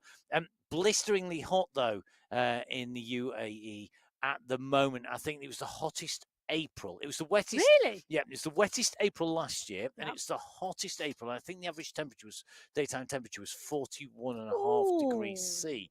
So if you are in the UAE, I'd like half of that today where I am. You're going to be choosing your time to ride outdoors, and you're going to be riding indoors on MyWhoosh. Let's face it, that's going to be your choices when it's getting that hot. You do have to look after yourself. It's hot on the roads. It is hot under the tarmac on MyWhoosh as this group go through. Adam Stasinski, interesting to see. He's right up, pushing on at the moment. We're just on our It's dip 4 down seconds this clear, roundabout at the moment. Yeah, just we're just dipping our way down and in. This is 17.6k in. This is the dip down, and you can see top right-hand side of your screen that red line indicating the gradient, the yellow vertical bar is the rider's position. They're just dipping down into the dip that leads them into the leeward climb. This kick up is going to be critical. This is going to be really, really important. Category 2 go in with an advantage for one rider. That is not going to last. No way on this planet are we going to see one rider alone as they go over the top. My prediction, I don't have to make predictions, but my prediction is that this group will come back together and we will see a real push over the top. Jason Osborne heard you. There you go. He heard you and he went, right, Matt, I'm going to prove to you you're wrong. And off he went. Well, he's just done a little dip down. He's come off the little peak, the little summit that is before the run down to leeward climb. He's on his way down. Interesting to see Hayden Pucker, the man who has shares in concrete to put on top of his turbo trainers to hold it down, is in pursuit after. As you can see, Osborne continues to keep the pressure on. Kaminsky, Knudsen going after him. Harris is doing the same here. They are not long before they go into the dip. I'll tell you something, the speed of Category 1, they're going to be on Category 2 leaders' heels very shortly because they're not far off running into that dip. I mean, look at the distance. It's like still 2k. It's 2k, but the way that they're going at the moment, they are absolutely flying. And remember, they've got a downhill run coming up. If Osborne keeps the pressure on, Category 1 are going to be chasing. Category 2 are on the climb out on the leeward climb. They're running into it, and Osborne at the moment really is winding up. 3 minutes is the gap. Let's see how long it takes for Category 1 to erode that 3-minute gap down to 0. So Category 1 continuing. Good to see Jeffrey Milor in here. It's good to see him in the Category 1 bunch here today. Another interesting rider to be in the mix. Yeah, he is indeed. And it is a good-sized group today. 34 Category 1 riders on the start sheets today. And the push is on again. And this time it's Michael Vink. So Osborne pushed. He's come back in. Vink's pushed. He's out front. Bjorn Andreasen is with him. Niels Pedersen is the rider chasing with Michael Knudsen. He talked about team tactics earlier on and whether you could use team tactics. Well, Vink and Osborne are using team tactics right now. They are, but that is not really a surprise, is it, to see the team tactics playing out in Category 1 because they're such, I mean, you know, these guys, they know what they're doing. They've done this for a long time. They're working well together. You can see that they're already on the move. Now, right-hand side of your screen, you just saw that big kick by Jakob Björklund. Yeah. He has gone up. He takes a Category 2 leeward climb price. So he will be taking away the price for the segment and for the overall. Category 3, we haven't rounded out, but Andre Diduch taking away top spot in Category 3. So he will be taking away the prizes in that category for the climbs competition. Yeah, can I just say, so Björklund Category 2, followed by Theme Nair and Mundell. Daniel Mundell joined the Sunday Race Club last month. Into Category 2 he came. And you know, he had a couple of weeks where he was quiet, but now he really is starting to get the hang of this Sunday Race Club malarkey and is really showing his strength and colours. He is, and I think it's one of those things, isn't it? You're going to take 2 or 3 weeks to adjust for most people. And we're seeing that now. Category 1 onto the same climb very shortly. Indeed, just at the bottom section here, as we see him move across by Jason Osborne. He's just sprinted onto the wheel of Bjorn Andreasen. They're teeing this up for the climb. Here they come. They'll see it in front of them. Underneath the banner they go. I'll tell you something. Osborne went in at pace there, at speed. Vink is going to respond to this. He's on his wheel. He's left-hand side of his screen. That is a nice vest, by the way. As he sprints his way up on to this climb. And you can just see really starting to get the pressure down on those pedals. But the rest of the group are responding. They know that if they can get over the top here with them, this is going to be key. Panizza, right-hand side of your screen. Then Van Els, Safrazadi, and then it's Vink across the bottom in person and in avatar form coming to you on the MyWhoosh Sunday Family Race Club. And at the moment, Stefan Van Elst, I think, is keeping his powder dry here. He looks super cool at the moment as they're on this climb. Saeed Safradezi really getting the revs down at the moment. But I tell you something, they are sitting in here. Jeffrey Malore still nicely setting in this pack on the chase, but Jones. Oh, he's looking good, isn't he? He's Ollie pushing Jones on today. again, yeah. And Michael Knudsen really now starting to come out of the pack and push on. Now, Knudsen, over the last few weeks, has really been targeting the climbing competition and been doing really, really well there. And I think this is another day where Michael Knudsen wants to take this climbing competition. He's come from the back of the group, and you can do that in the climb just as much as you can do that in the sprint. It's not about the draft, it's about the time.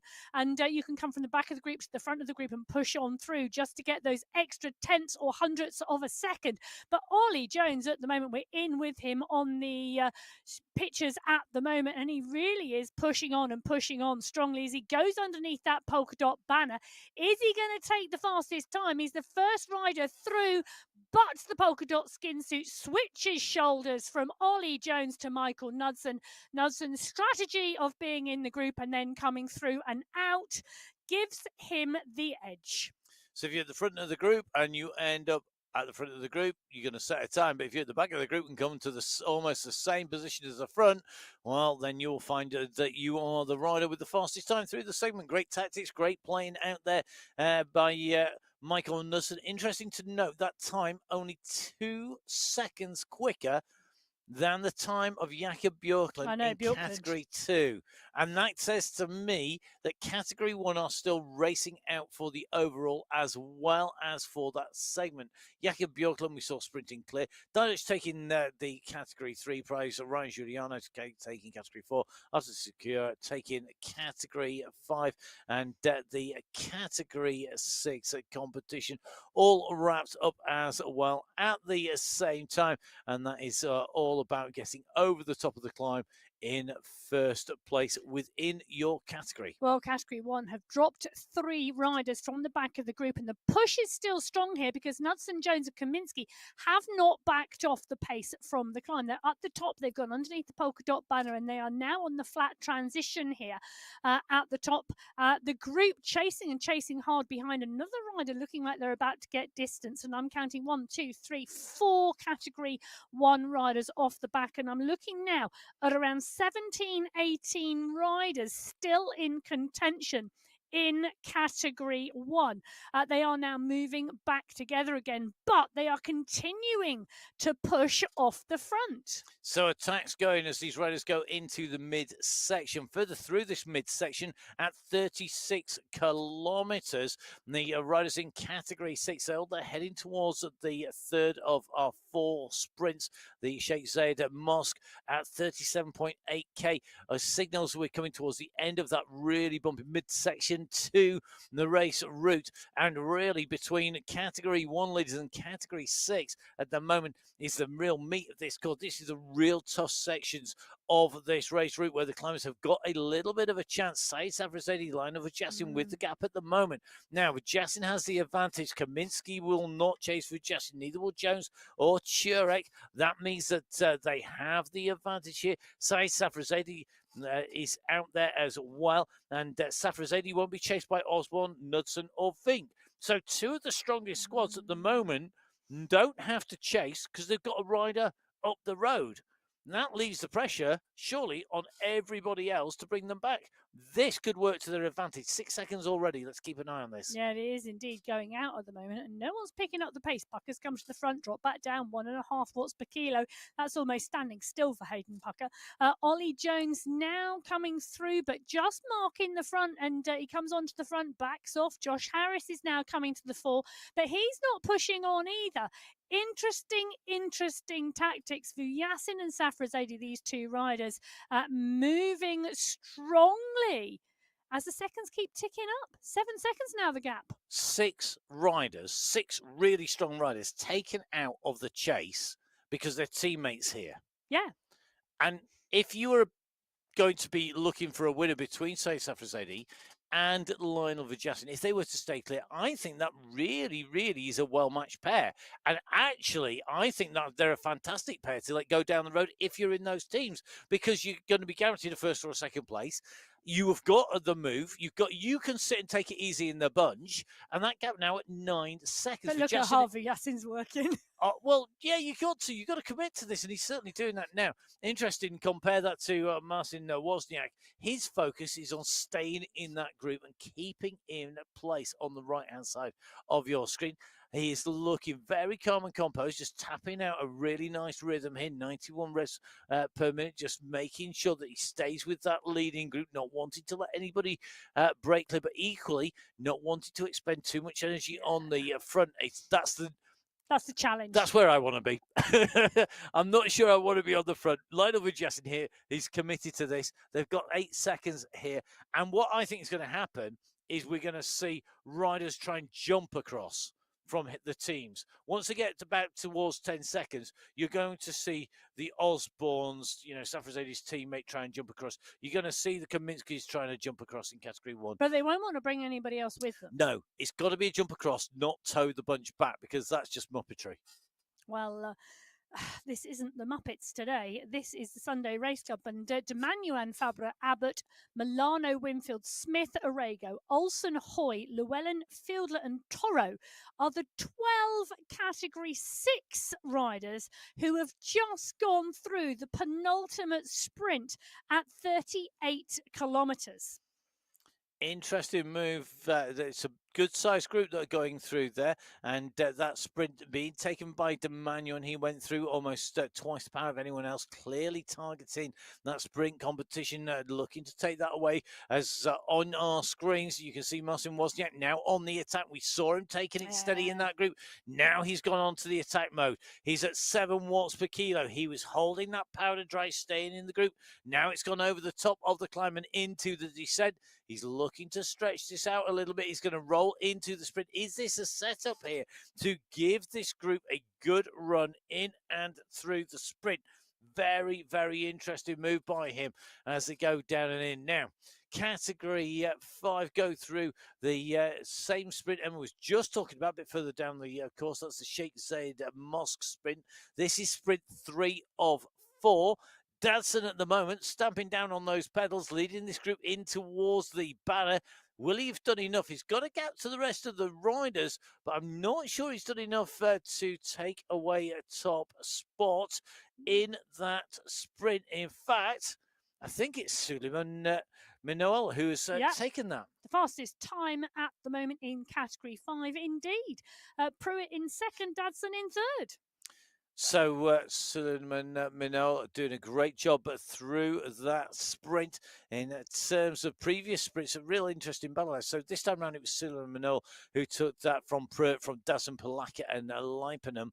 The preceding sprint was Cridland, Fossier, Browen, Minol and Warren. And then the very first sprint was Fossier, Cridland, Pruitt, Warren and Lasno. So I think that's going to leave it pretty wide open when we come into our last sprint, which is the Yas Marina Circuit sprint in Category 5. Yeah, in Category 5, so we had 12 riders go through in contention in Category 6. We've got 18 riders in the leading group in Category 5 still. So good riding so far. The sprint's wide open. Remember, there is a prize for the fastest through each segment, and also for the overall prize in each of our race categories as well. So if you're in Category 4, you don't have to beat Category 1. It's about what's going on in your category. Now, just taking a little look back into Category 1, we said you don't need to beat the riders. So the catch has been made, and Lionel Vajasin and Saeed Safrazedi both back in with the group, and a counter-attack has come immediately from Jason Osborne, teammate of Saeed Safrazedi. He's gone over the top and has broken away the gap. 4 seconds to Vink, 6 seconds to the rest of the group. You can see Vink trying to get across the left-hand side of your screen. The breakaway starting to try and rip this up in all of our race categories. And I tell you something, Osborne's done it on the way into a sprint. That may not be to his advantage. Meanwhile, right-hand side of the screen, Category 2, you can just see the group just pulling back Mistakes 100. And I think there's a counter-attack just come from Phil Graves. Well, it's interesting here, isn't it, in Category 1, because Jason Osborne now settles into a time trial rhythm post post-sprint. Michael Vink, however, coming up onto his wheels, is bringing riders with him. And one of those riders is Ollie Jones. Now, Jones on phenomenal form last week. In fact, he's gone up and over the top of Michael Vink. And he is the rider in that green skin suit, leader in the sprint competition in Category 1, who is going to touch Osborne's wheel first. Vink is just 1 second off. And, well, that's because he's got the rest of the pack with him. So the move from Vink and Jones has brought the entire Category 1 pack back up and to Osborne. And Vink had got a gap when he went clear. Jones was aware of the danger of letting Osborne and Vink go. He came back across and has pulled it all back together again. Meanwhile, Category 2 on our screens, Mr. X100 on the attack again, looking to break this up on this descent. Phil Graves goes with him. He knows the danger of letting Mr. X100 go clear. David Nitko, Todd Allen Young, Thiago Velez, Alexi Kalman, and Co behind that huge pack of Category 2 riders are not giving them any slack today. They're not letting anybody off the leash far enough to actually make a massive impression here, because it is so difficult to get riders back. 29k covered. It means that they're currently in that no man's land as they go in and through. And look at that. Graves there just putting on the let's get working together here. They're joined by Simon Walter. Interesting trio at the front now. Walter on great form, improving all the time as well. Really is looking at, I think he's surely looking to take away a win here today. Graves, Mr. X100 with him, Josiah Betty on the chase, and Skierski. It's not just about the names in the break, it's about the riders who are in the chase. That shows you the quality of the riders up out front. When you've got the real names who could be in with a chance of the win and who haven't made a breakaway, going after the breakaway, you know that breakaway is a threat, and you know that they are dangerous riders. Well, it is. Graves, Betty, X100, Walter. Who would want to let them go? Paul Skierski, no. David Nitko, no. Alexei Kalman, no. None of those riders want to let those go clear. And Zach Nair, 8 watts per kilo at the moment, desperately trying to close this group down. And the issue is the whole pack are now coming. So the push goes on again at the front. Walter, X100 now at 7 watts per kilo. He can't decide whether he's going or he's staying. But Paul Skierski, you can see him there on the bottom of the screen, mouth open, gulping air, taking some refreshment. And boy, is he going to need it, because he's going to need to stay hydrated. He's got to finish this race yet, and he's still got 20 kilometers to go. You've got to keep fueled. You've got to keep hydrated. You've got to keep everything ticking along. Underhydrated or underfueled, you're not going to perform on the Sunday Race Club up against riders who can battle it out with you, making sure that you get that sorted. If you are out arm racing, make sure you get it dialed. There's so many great things that you can do now in terms of the science of keeping hydrated, in keeping your body fueled up. It is incredible the difference it's made. It's one of the big things that sees these big jumps in performances where riders of the past just couldn't compete with the riders of the present day in any discipline, because we're able to do just so much more. Another point why, even though you might be getting older, it doesn't mean you can't go faster.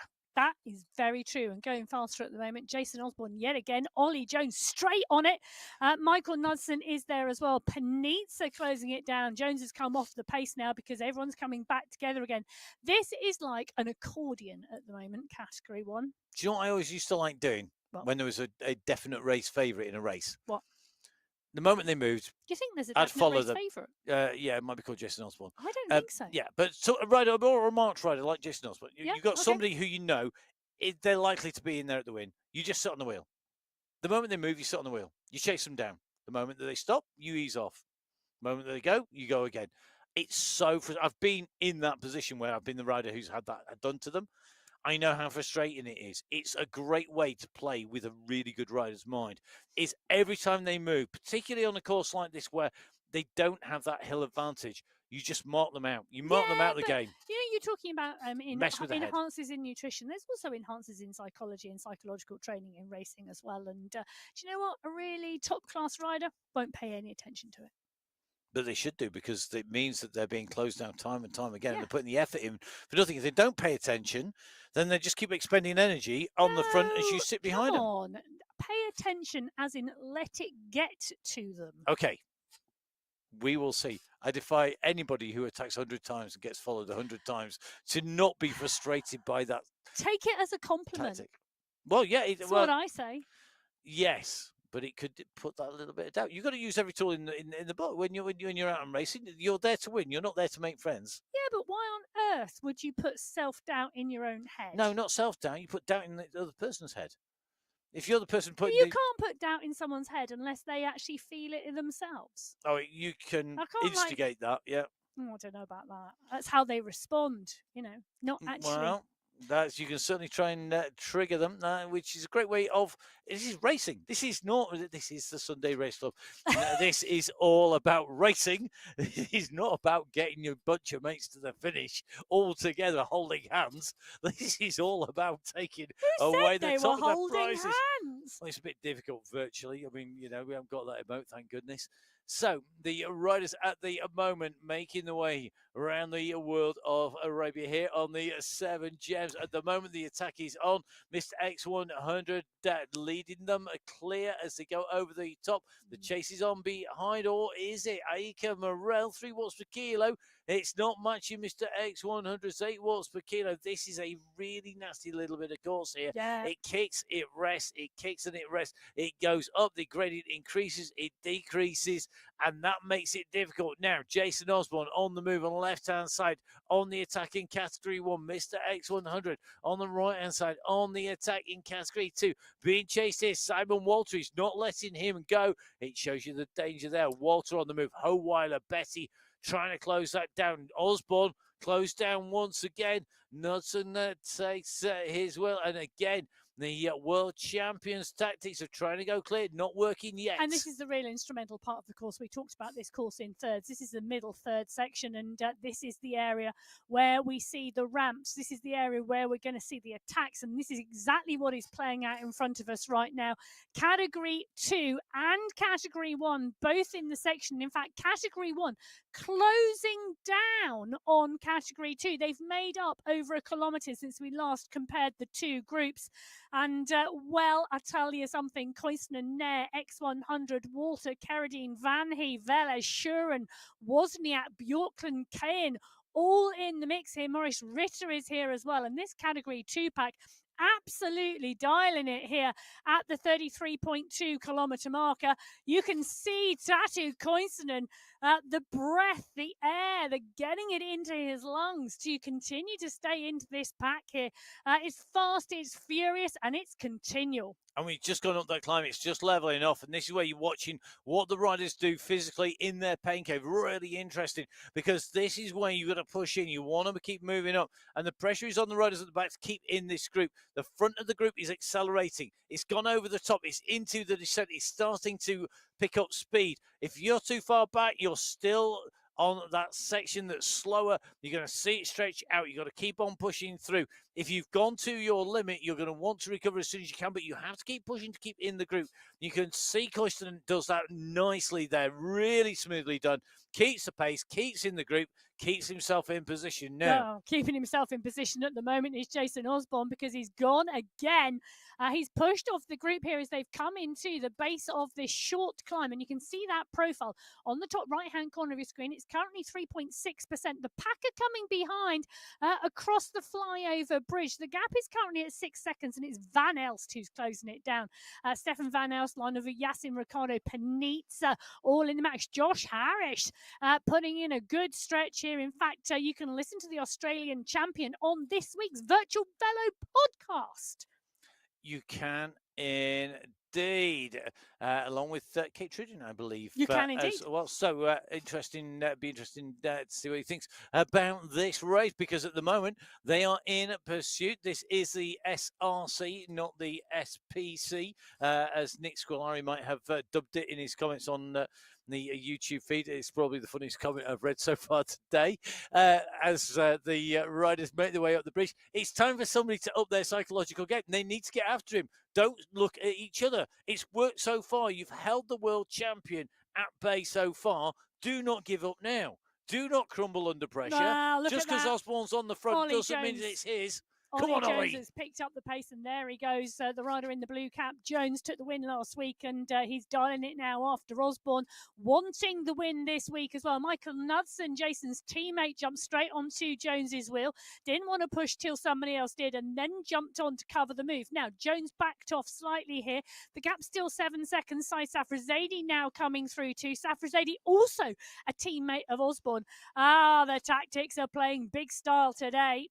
Jumping on. So what you're seeing is Osborne's teammates marking out the chaser. Jones went, and he's just had done to him what they were doing to Osborne. He went in pursuit. Teammate of Osborne goes in the shape of Safrazadi, of Michael Knudsen. And guess what? It means that Jones now, if he does get across, is taking a teammate to Osborne. It'll be 2 against 1. The tactics starting to really unfold here on the MyWhoosh Sunday Race Club. 34k in for our Category 1 leader. And that's Jason Osborne, 35.7, nearly 36k for this bunch of leaders in the Category 2 race. And I'll tell you something, not 1 second can be relaxed by this Category 2 group, because there's always somebody ready to take up the attack. Shuren, Koyson and Wozniak, Khan, Skierski and co. all are putting in digs. The UAE clan team also pushing hard time and time again. There isn't a moment of relaxation for them, because there is such a big competitive group. Category 2 at the moment, a great big bum fight. Jason Osborne, well, at the moment, he's enjoying his chocolate eclair all on his own. Well, sorry, I was just like about to transition there to what we're seeing on our screen, and someone said chocolate eclair. I tell you something, he's having a great race today. Fantastic. This is what you do. You come into the Sunday Race Club, you go, yes, I am here, and you announce it loud. That's exactly what he has done today, and closed down the gap now too. Look at that leading group of 12 Category 6 riders, joined by Suleiman Minal, who is leading the Category 5 race. So not only does he go through the group, he goes straight up and over and past the group and tries to make sure he pushes clear on this small ramp. He is now at the head of the race. At the back of the group, 7 seconds further back, Martin Wang is leading with Pruitt. And those two riders are in chase. They are behind that Category 6 pack. You can just see them coming around the corner. They are second and third in the Category 5 race. 12 riders in the leading group in Category 6. It's amazing, isn't it? I mean, you've got this attack. You've got this new rider goes on the attack, goes in the sprints. You can see him giving it everything in the sprint. He's got clear. He's got the gap. Now you've got Wang chasing behind him. Martin Wang has to stand. Pruitt has to respond to this as well. They're getting close to the finish. 48k done with 50k in total. This is now do or do not. This is it. You've got to give it some. Careful, I nearly thought there was going to be a Star Wars thing then. You've got to. This is for the race. Well, the question is, has he gone too early? He's got 2 kilometres still to go, and he is absolutely nailing this at the moment. His heart rate's at 193. And no one can say he's not trying, because he absolutely is. But Suleiman Minal from Category 5 is absolutely pushing towards the finish of this race. Now, the finish of this race at 50.3 kilometres. He's at 48.6. Can he hold this? Has he gone too early? Can the riders chasing behind come through onto the back of that Category 6 group and go over the top? And there is a danger moment here, because this is the Yas Marina circuit. When we come out from the circuit, we do have a little bit of a riser that can do some serious damage. So you go right on your limit too soon, he's going to be in trouble, because you've got right behind. We know that Wang is really, really motivated to close him down. You've got a whole group of Category 5 riders coming behind. He's gone early. It's a brave move. Can he make it? Stick behind him, immediately behind. It's actually the Category 6 leaders. Toro, Fabra, Fielder, Winfield, Milano. They are working really hard here.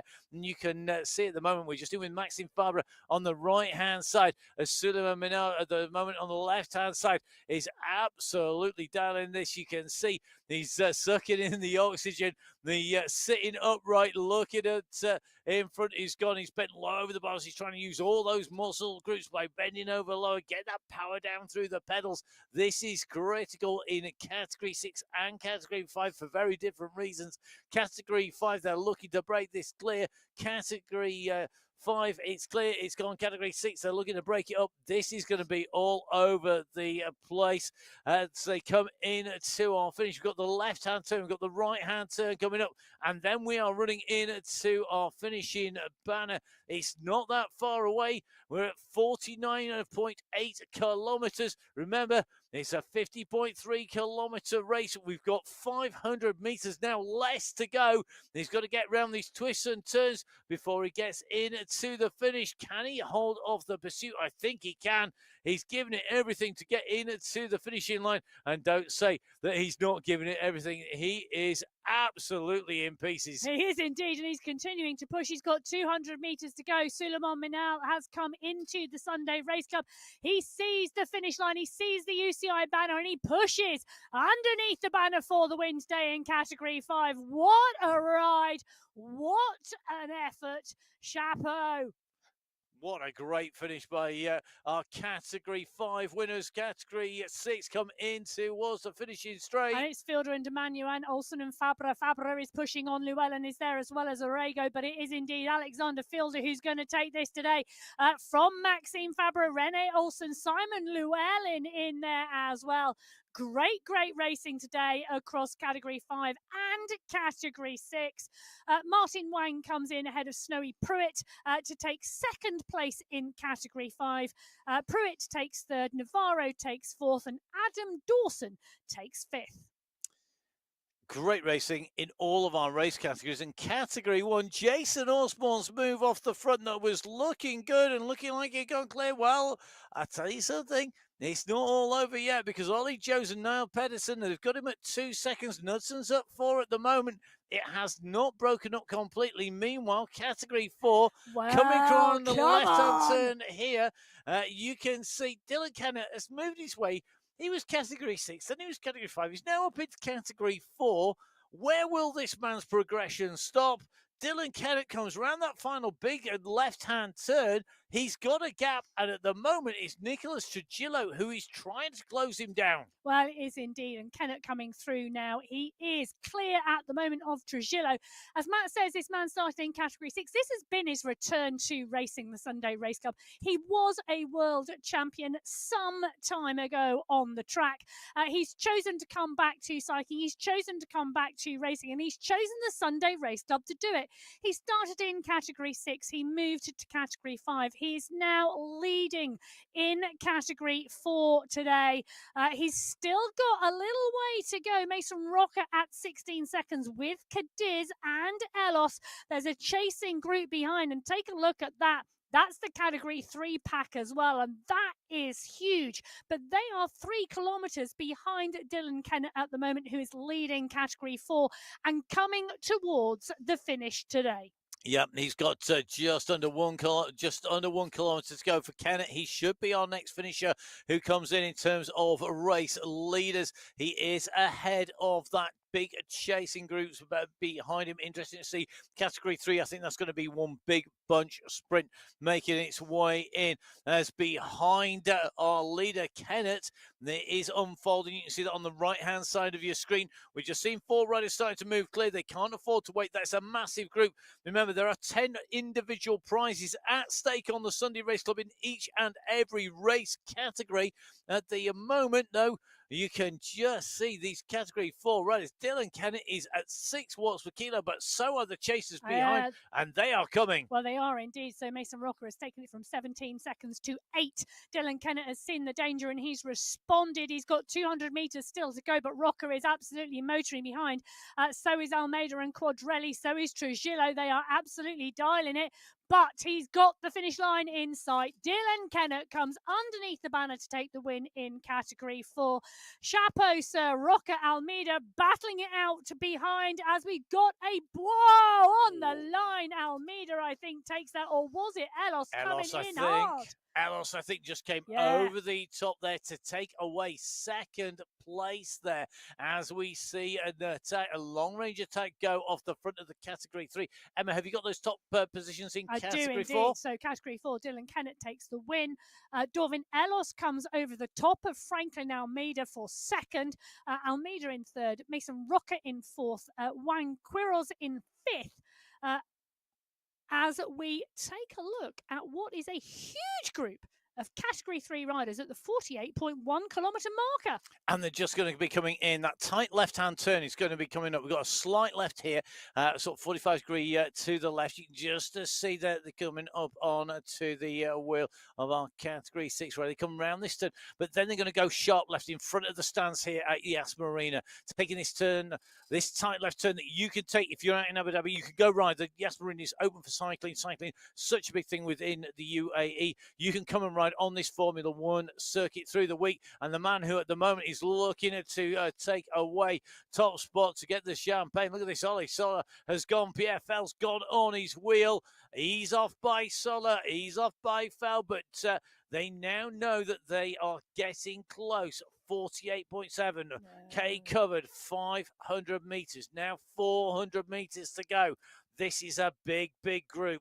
It is indeed a big, big group, and they're continuing to roll at 48.9 kilometres. It's 50.3 kilometres, the finish line today, as JJ Miller backs off and sits in. And this now, I think we are going to see a continual pattern for the next 1.3 kilometres of push on, see if you can go clear, back off, conserve energy. Oh, it's going to be an interesting move here with this huge bunch coming in towards the finish. Timing is going to be critical, making sure that you get the run through with speed, with draft, but don't leave it too late. Will it be Clays? He knows how to ride this platform. He knows how to get the kick down at the right time. He's got to be one of the favourites here. Will we see a kick from a newer rider? Will we see somebody like Diduch go for this? He might have the climber's jersey, but we know he's got a sprint on him as well. Will it be somebody like Lewis Ridley? He's got a nice kick. He know that he can put the power down. Will it be down to him? You're going to need timing. You're going to need power. You're going to need positioning. And you're going to need this to roll your way. The wind-up comes. It's going to get quicker and quicker now. Well, Karlstrom pushes. Karlstrom's going hard. He's going out early. It's got 600 metres to go as they roll through. So Patrick Karlstrom's leading this out. Solar and Tidholm. Tidholm is coming. So is Van Vellegem. Goodall is riding fast, but Kaplinski is absolutely nailing it now. Jan Kaplinski's at 14 watts per kilo. Kaplinski comes through the pack. Kaplinski goes over the top of the pack. Jan Kaplinski has timed this to perfection, or has he? He's still got 250 metres to hold this. Walter Clays is coming, so is Ryan Dummer. Dummer is absolutely nailing this, so is Clays and Gates. Clays kicks again at 13 watts per kilo. Can Kaplinski hold it? They're on their shoulder. Haggerty goes over the top. So does Diduch. This is going to be Haggerty. Joshua Haggerty takes it today in Category 3. That sprint was all about timing. Joshua Haggerty goes over the top. Mark Gates, Walter Clays, Zach Pedersen and David Goodall.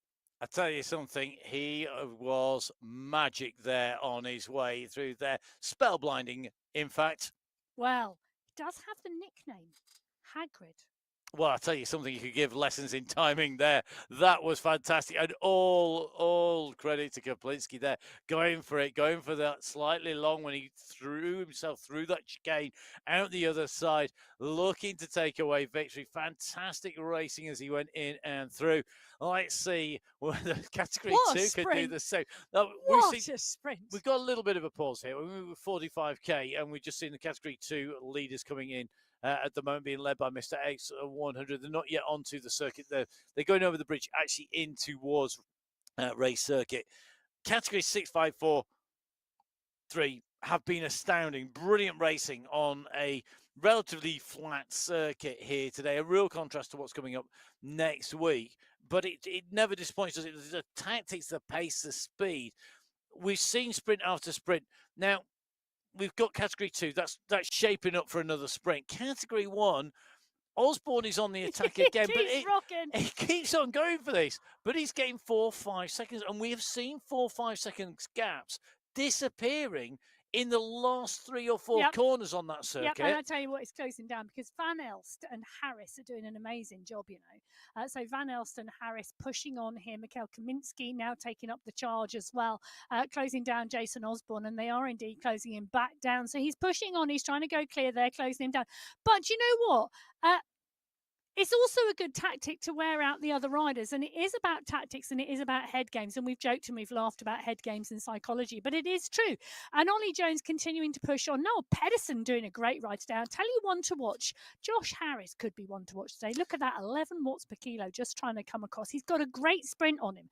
And if he can be in the bunch at the finish, he could really be one to watch. I'm really interested to see who is in this group that's coming across, because if this group comes in together, then you've got to be looking at our sprinters, you've got to be looking at the Paradians if he's in there, you've got to be looking at the people who've got that phenomenal kick. Marshall Wu's got a good kick to him as well. I've seen him put some good sprints down as well. Be really interesting to see. They're onto this bridge, they're on the way through with Mikhail Kabinski. Again, we will see whether he has got that kick. For me, this is about not using too much energy now. And this is where you've got a chance to counter-attack, because people now will be thinking about that sprint. They'll be thinking about holding on, not using too much energy, saving what they've got. You don't want to be going into that red zone now. You want to save something for when you go into that sprint.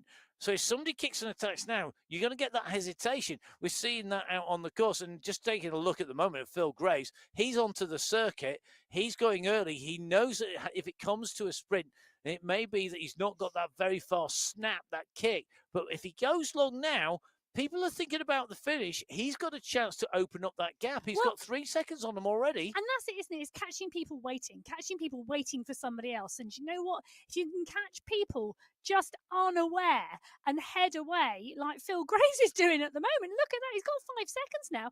SS coming to the front, but then SS... he's not got huge intention, and X100 is there. And in fact, look at that. X100 now goes, Phil Graves, but we're also coming to the sprint section. And we know it's a classic tactic. Come to the sprint and either start going early, so people focus on the sprint and they don't focus on you, or go late on the sprint and just keep going so people think the sprint is over. You know, psychology and playing mind games as well, all part and parcel of the Sunday Race Club.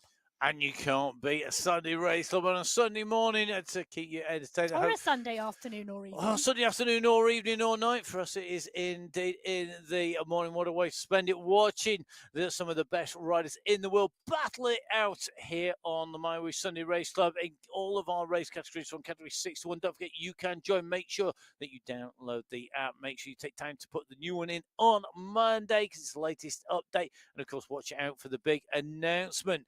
Now, our riders coming in towards the finish a little bit closer now. 47.9k covered, nearly 48k. Phil Graves leading the category 2 race as the riders behind start to close that gap back down again now that they're coming onto this riser. Osborne at the moment is still clear, but you can see Graves here getting mobbed as they come in over the top. That is 25 plus riders in that group. Cairns sprinters, they're amazing. Very good. They do great sprint. Simon Walter, wouldn't put it past him on Bengston. Sprint. SS again in a sprint. Nick Coe can sprint. Skierski can sprint as well. Skierski, yeah. It's all going to be about timing.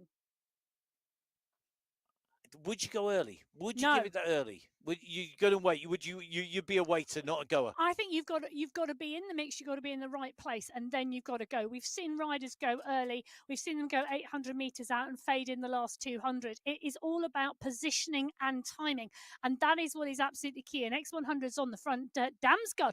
Now we've seen Damsgaard go for a long one before, and at 48.7, he's going again. You cannot discount this man. He can hold a strong pace, and I'll tell you something. X100 knows that. He's closed it down and he's gone onto his wheel. Yep. Pal Skierski is closing it down as well. Miss X100 went for a long one. Damsgaard came across to him. Damsgaard's gone, and Skierski, Nico, what's it? Oh no, is this going to spoil the sprinters' day out here today? Graves has kicked again. He's gone up to the front. We've seen another move on the front. They need to keep the pressure on, though. You can't have it jumping up and down. You're playing into the sprinters' hands. Make it hard. Make it long. Rip the legs off on the way into that finish. Do not let the sprinters have this easy. Skierski is nicely tucked in. He's just dropping down as Betty is holding position in there as well. Mr. X100 comes over the top at 6 watts per kilo here and quickly gets closer. Sure, and Skierski and Nico now quickly onto his wheels. They know the damage that could be done by letting him go early.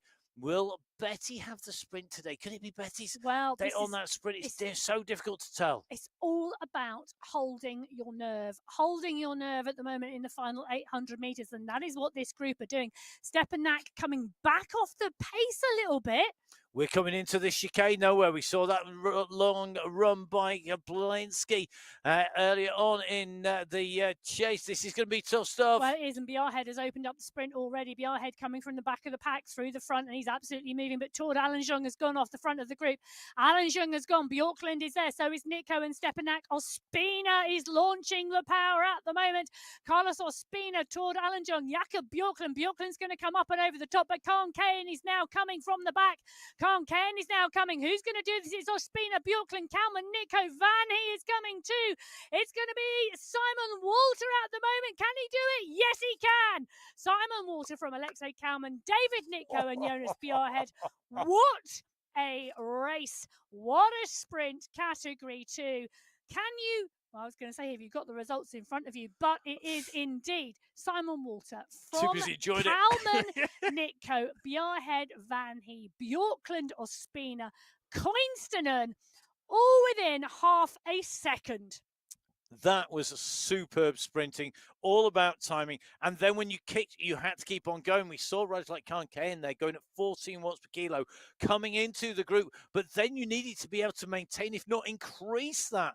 And that was why that long, fast lead out through the chicane so critical. Now, Jason Osborne, right inside of your screen, he's not going to need to worry about that. He's going into the chicane, not that far behind him. You can see left-hand side of your screen, it's 17 seconds. It's not that far in terms of distance. They are on the way in. The Category 1 riders need to have paid attention to what's happened previously, because it shows you can lose position in the last 10 meters, 5 meters, 1 meter. Big, long kick out here. I think that is going to be Andreasen, who is gone. That's a chase. Osborne leading. Well, Osborne is indeed leading. He's coming into the final 200 metres. He can see the UCI banner. He has attacked and attacked and attacked. He's been instrumental in this race today, and he is going to be rewarded with the win here today. He's going to go underneath the UCI banner. The world champion takes the win here in Category 1 today, whereas a previous world champion is battling it out at the moment off of the pack here for second place. And it's Josh Harris who's coming with Ollie Jones. Lionel Vuyasin now starting to move through. This is a big push. Can Andreasen keep it? He can. Andreasen from Vuyasin, from Jones, from Panizza. What a chase. What a race. Fantastic racing on the Sunday Race Club as Miguel Plantero comes in and through that line. We're going to bring you the top riders in Category 1. Top 10 position in 10th place, Marshall Wu. 9th, Said Safazadi. 8th, Joshua Harris. 7th, Niall Peterson. 6th, Michael Kominski. Your top 5, though. 5th place for Ricardo Panizza, 4th place for Ollie Jones, a 3rd place for Lionel Vujasin, 2nd place clear in that chase, going clear, taking the early move. Bjorn Andreasen holds them off a little bit in the style of his World Championship win, but the victor, the current world champion, Jason Osborne, takes the win, 1 hour, 5 minutes, 24.332 seconds. Great ride by Osborne to take that, despite the efforts of the group behind to keep him under control. Do you know what? He also takes the course record away from Michael Vink. Great racing. Fantastic to see that the pace and the speed is going up. A very different race for you next week on both the women's and the men's courses as we go across to what I consider the purgatory that is the endurance climb. Emma is rubbing her hands because she loves nothing better than the long climb. I don't. Diesel engine. Yeah, diesel engine over on the other side of the studio. It's going to be really interesting to see how the riders can transition in this week to go in and ready for the big climb that is the Sunday Race Club next week. Well, I can tell you, last time we were on the endurance climb in the men's race was Qualifier 2 in August 2024, and Jason Osborne took the win in 1 hour 40 minutes. So it's going to be a long one. Make sure you are fueled up, ready to go. You can join me at Matt Fixpain on social media and here next week for the Sunday Race Club. You can join Emma. Emma will be coaching on Monday and on Wednesday on the live coaching on MyWhoosh. You can follow her on social media. It's at biking_Emma. Make sure you subscribe to the YouTube channel. Make sure you download the latest version of MyWhoosh, which is coming out to you on Monday. It's a biggie. So make sure you're ready to get that installed on your devices, ready to ride. Some great improvements coming in that as well. There's also a massive announcement coming, a humongously large world-changing announcement coming on Monday as well. I can't tell you what it is because I don't know, but I do know that if all is to be believed, it is going to be one of those announcements everybody's been looking forward to. So make sure that you follow at MyWhoosh on social media, on Instagram and on Facebook. Thank you very much for joining us if you've been here for the women's or the men's, or even better, for both. We will be back next week. In the meantime, enjoy your boat riding. Stay safe. We'll see you again next week. Goodbye.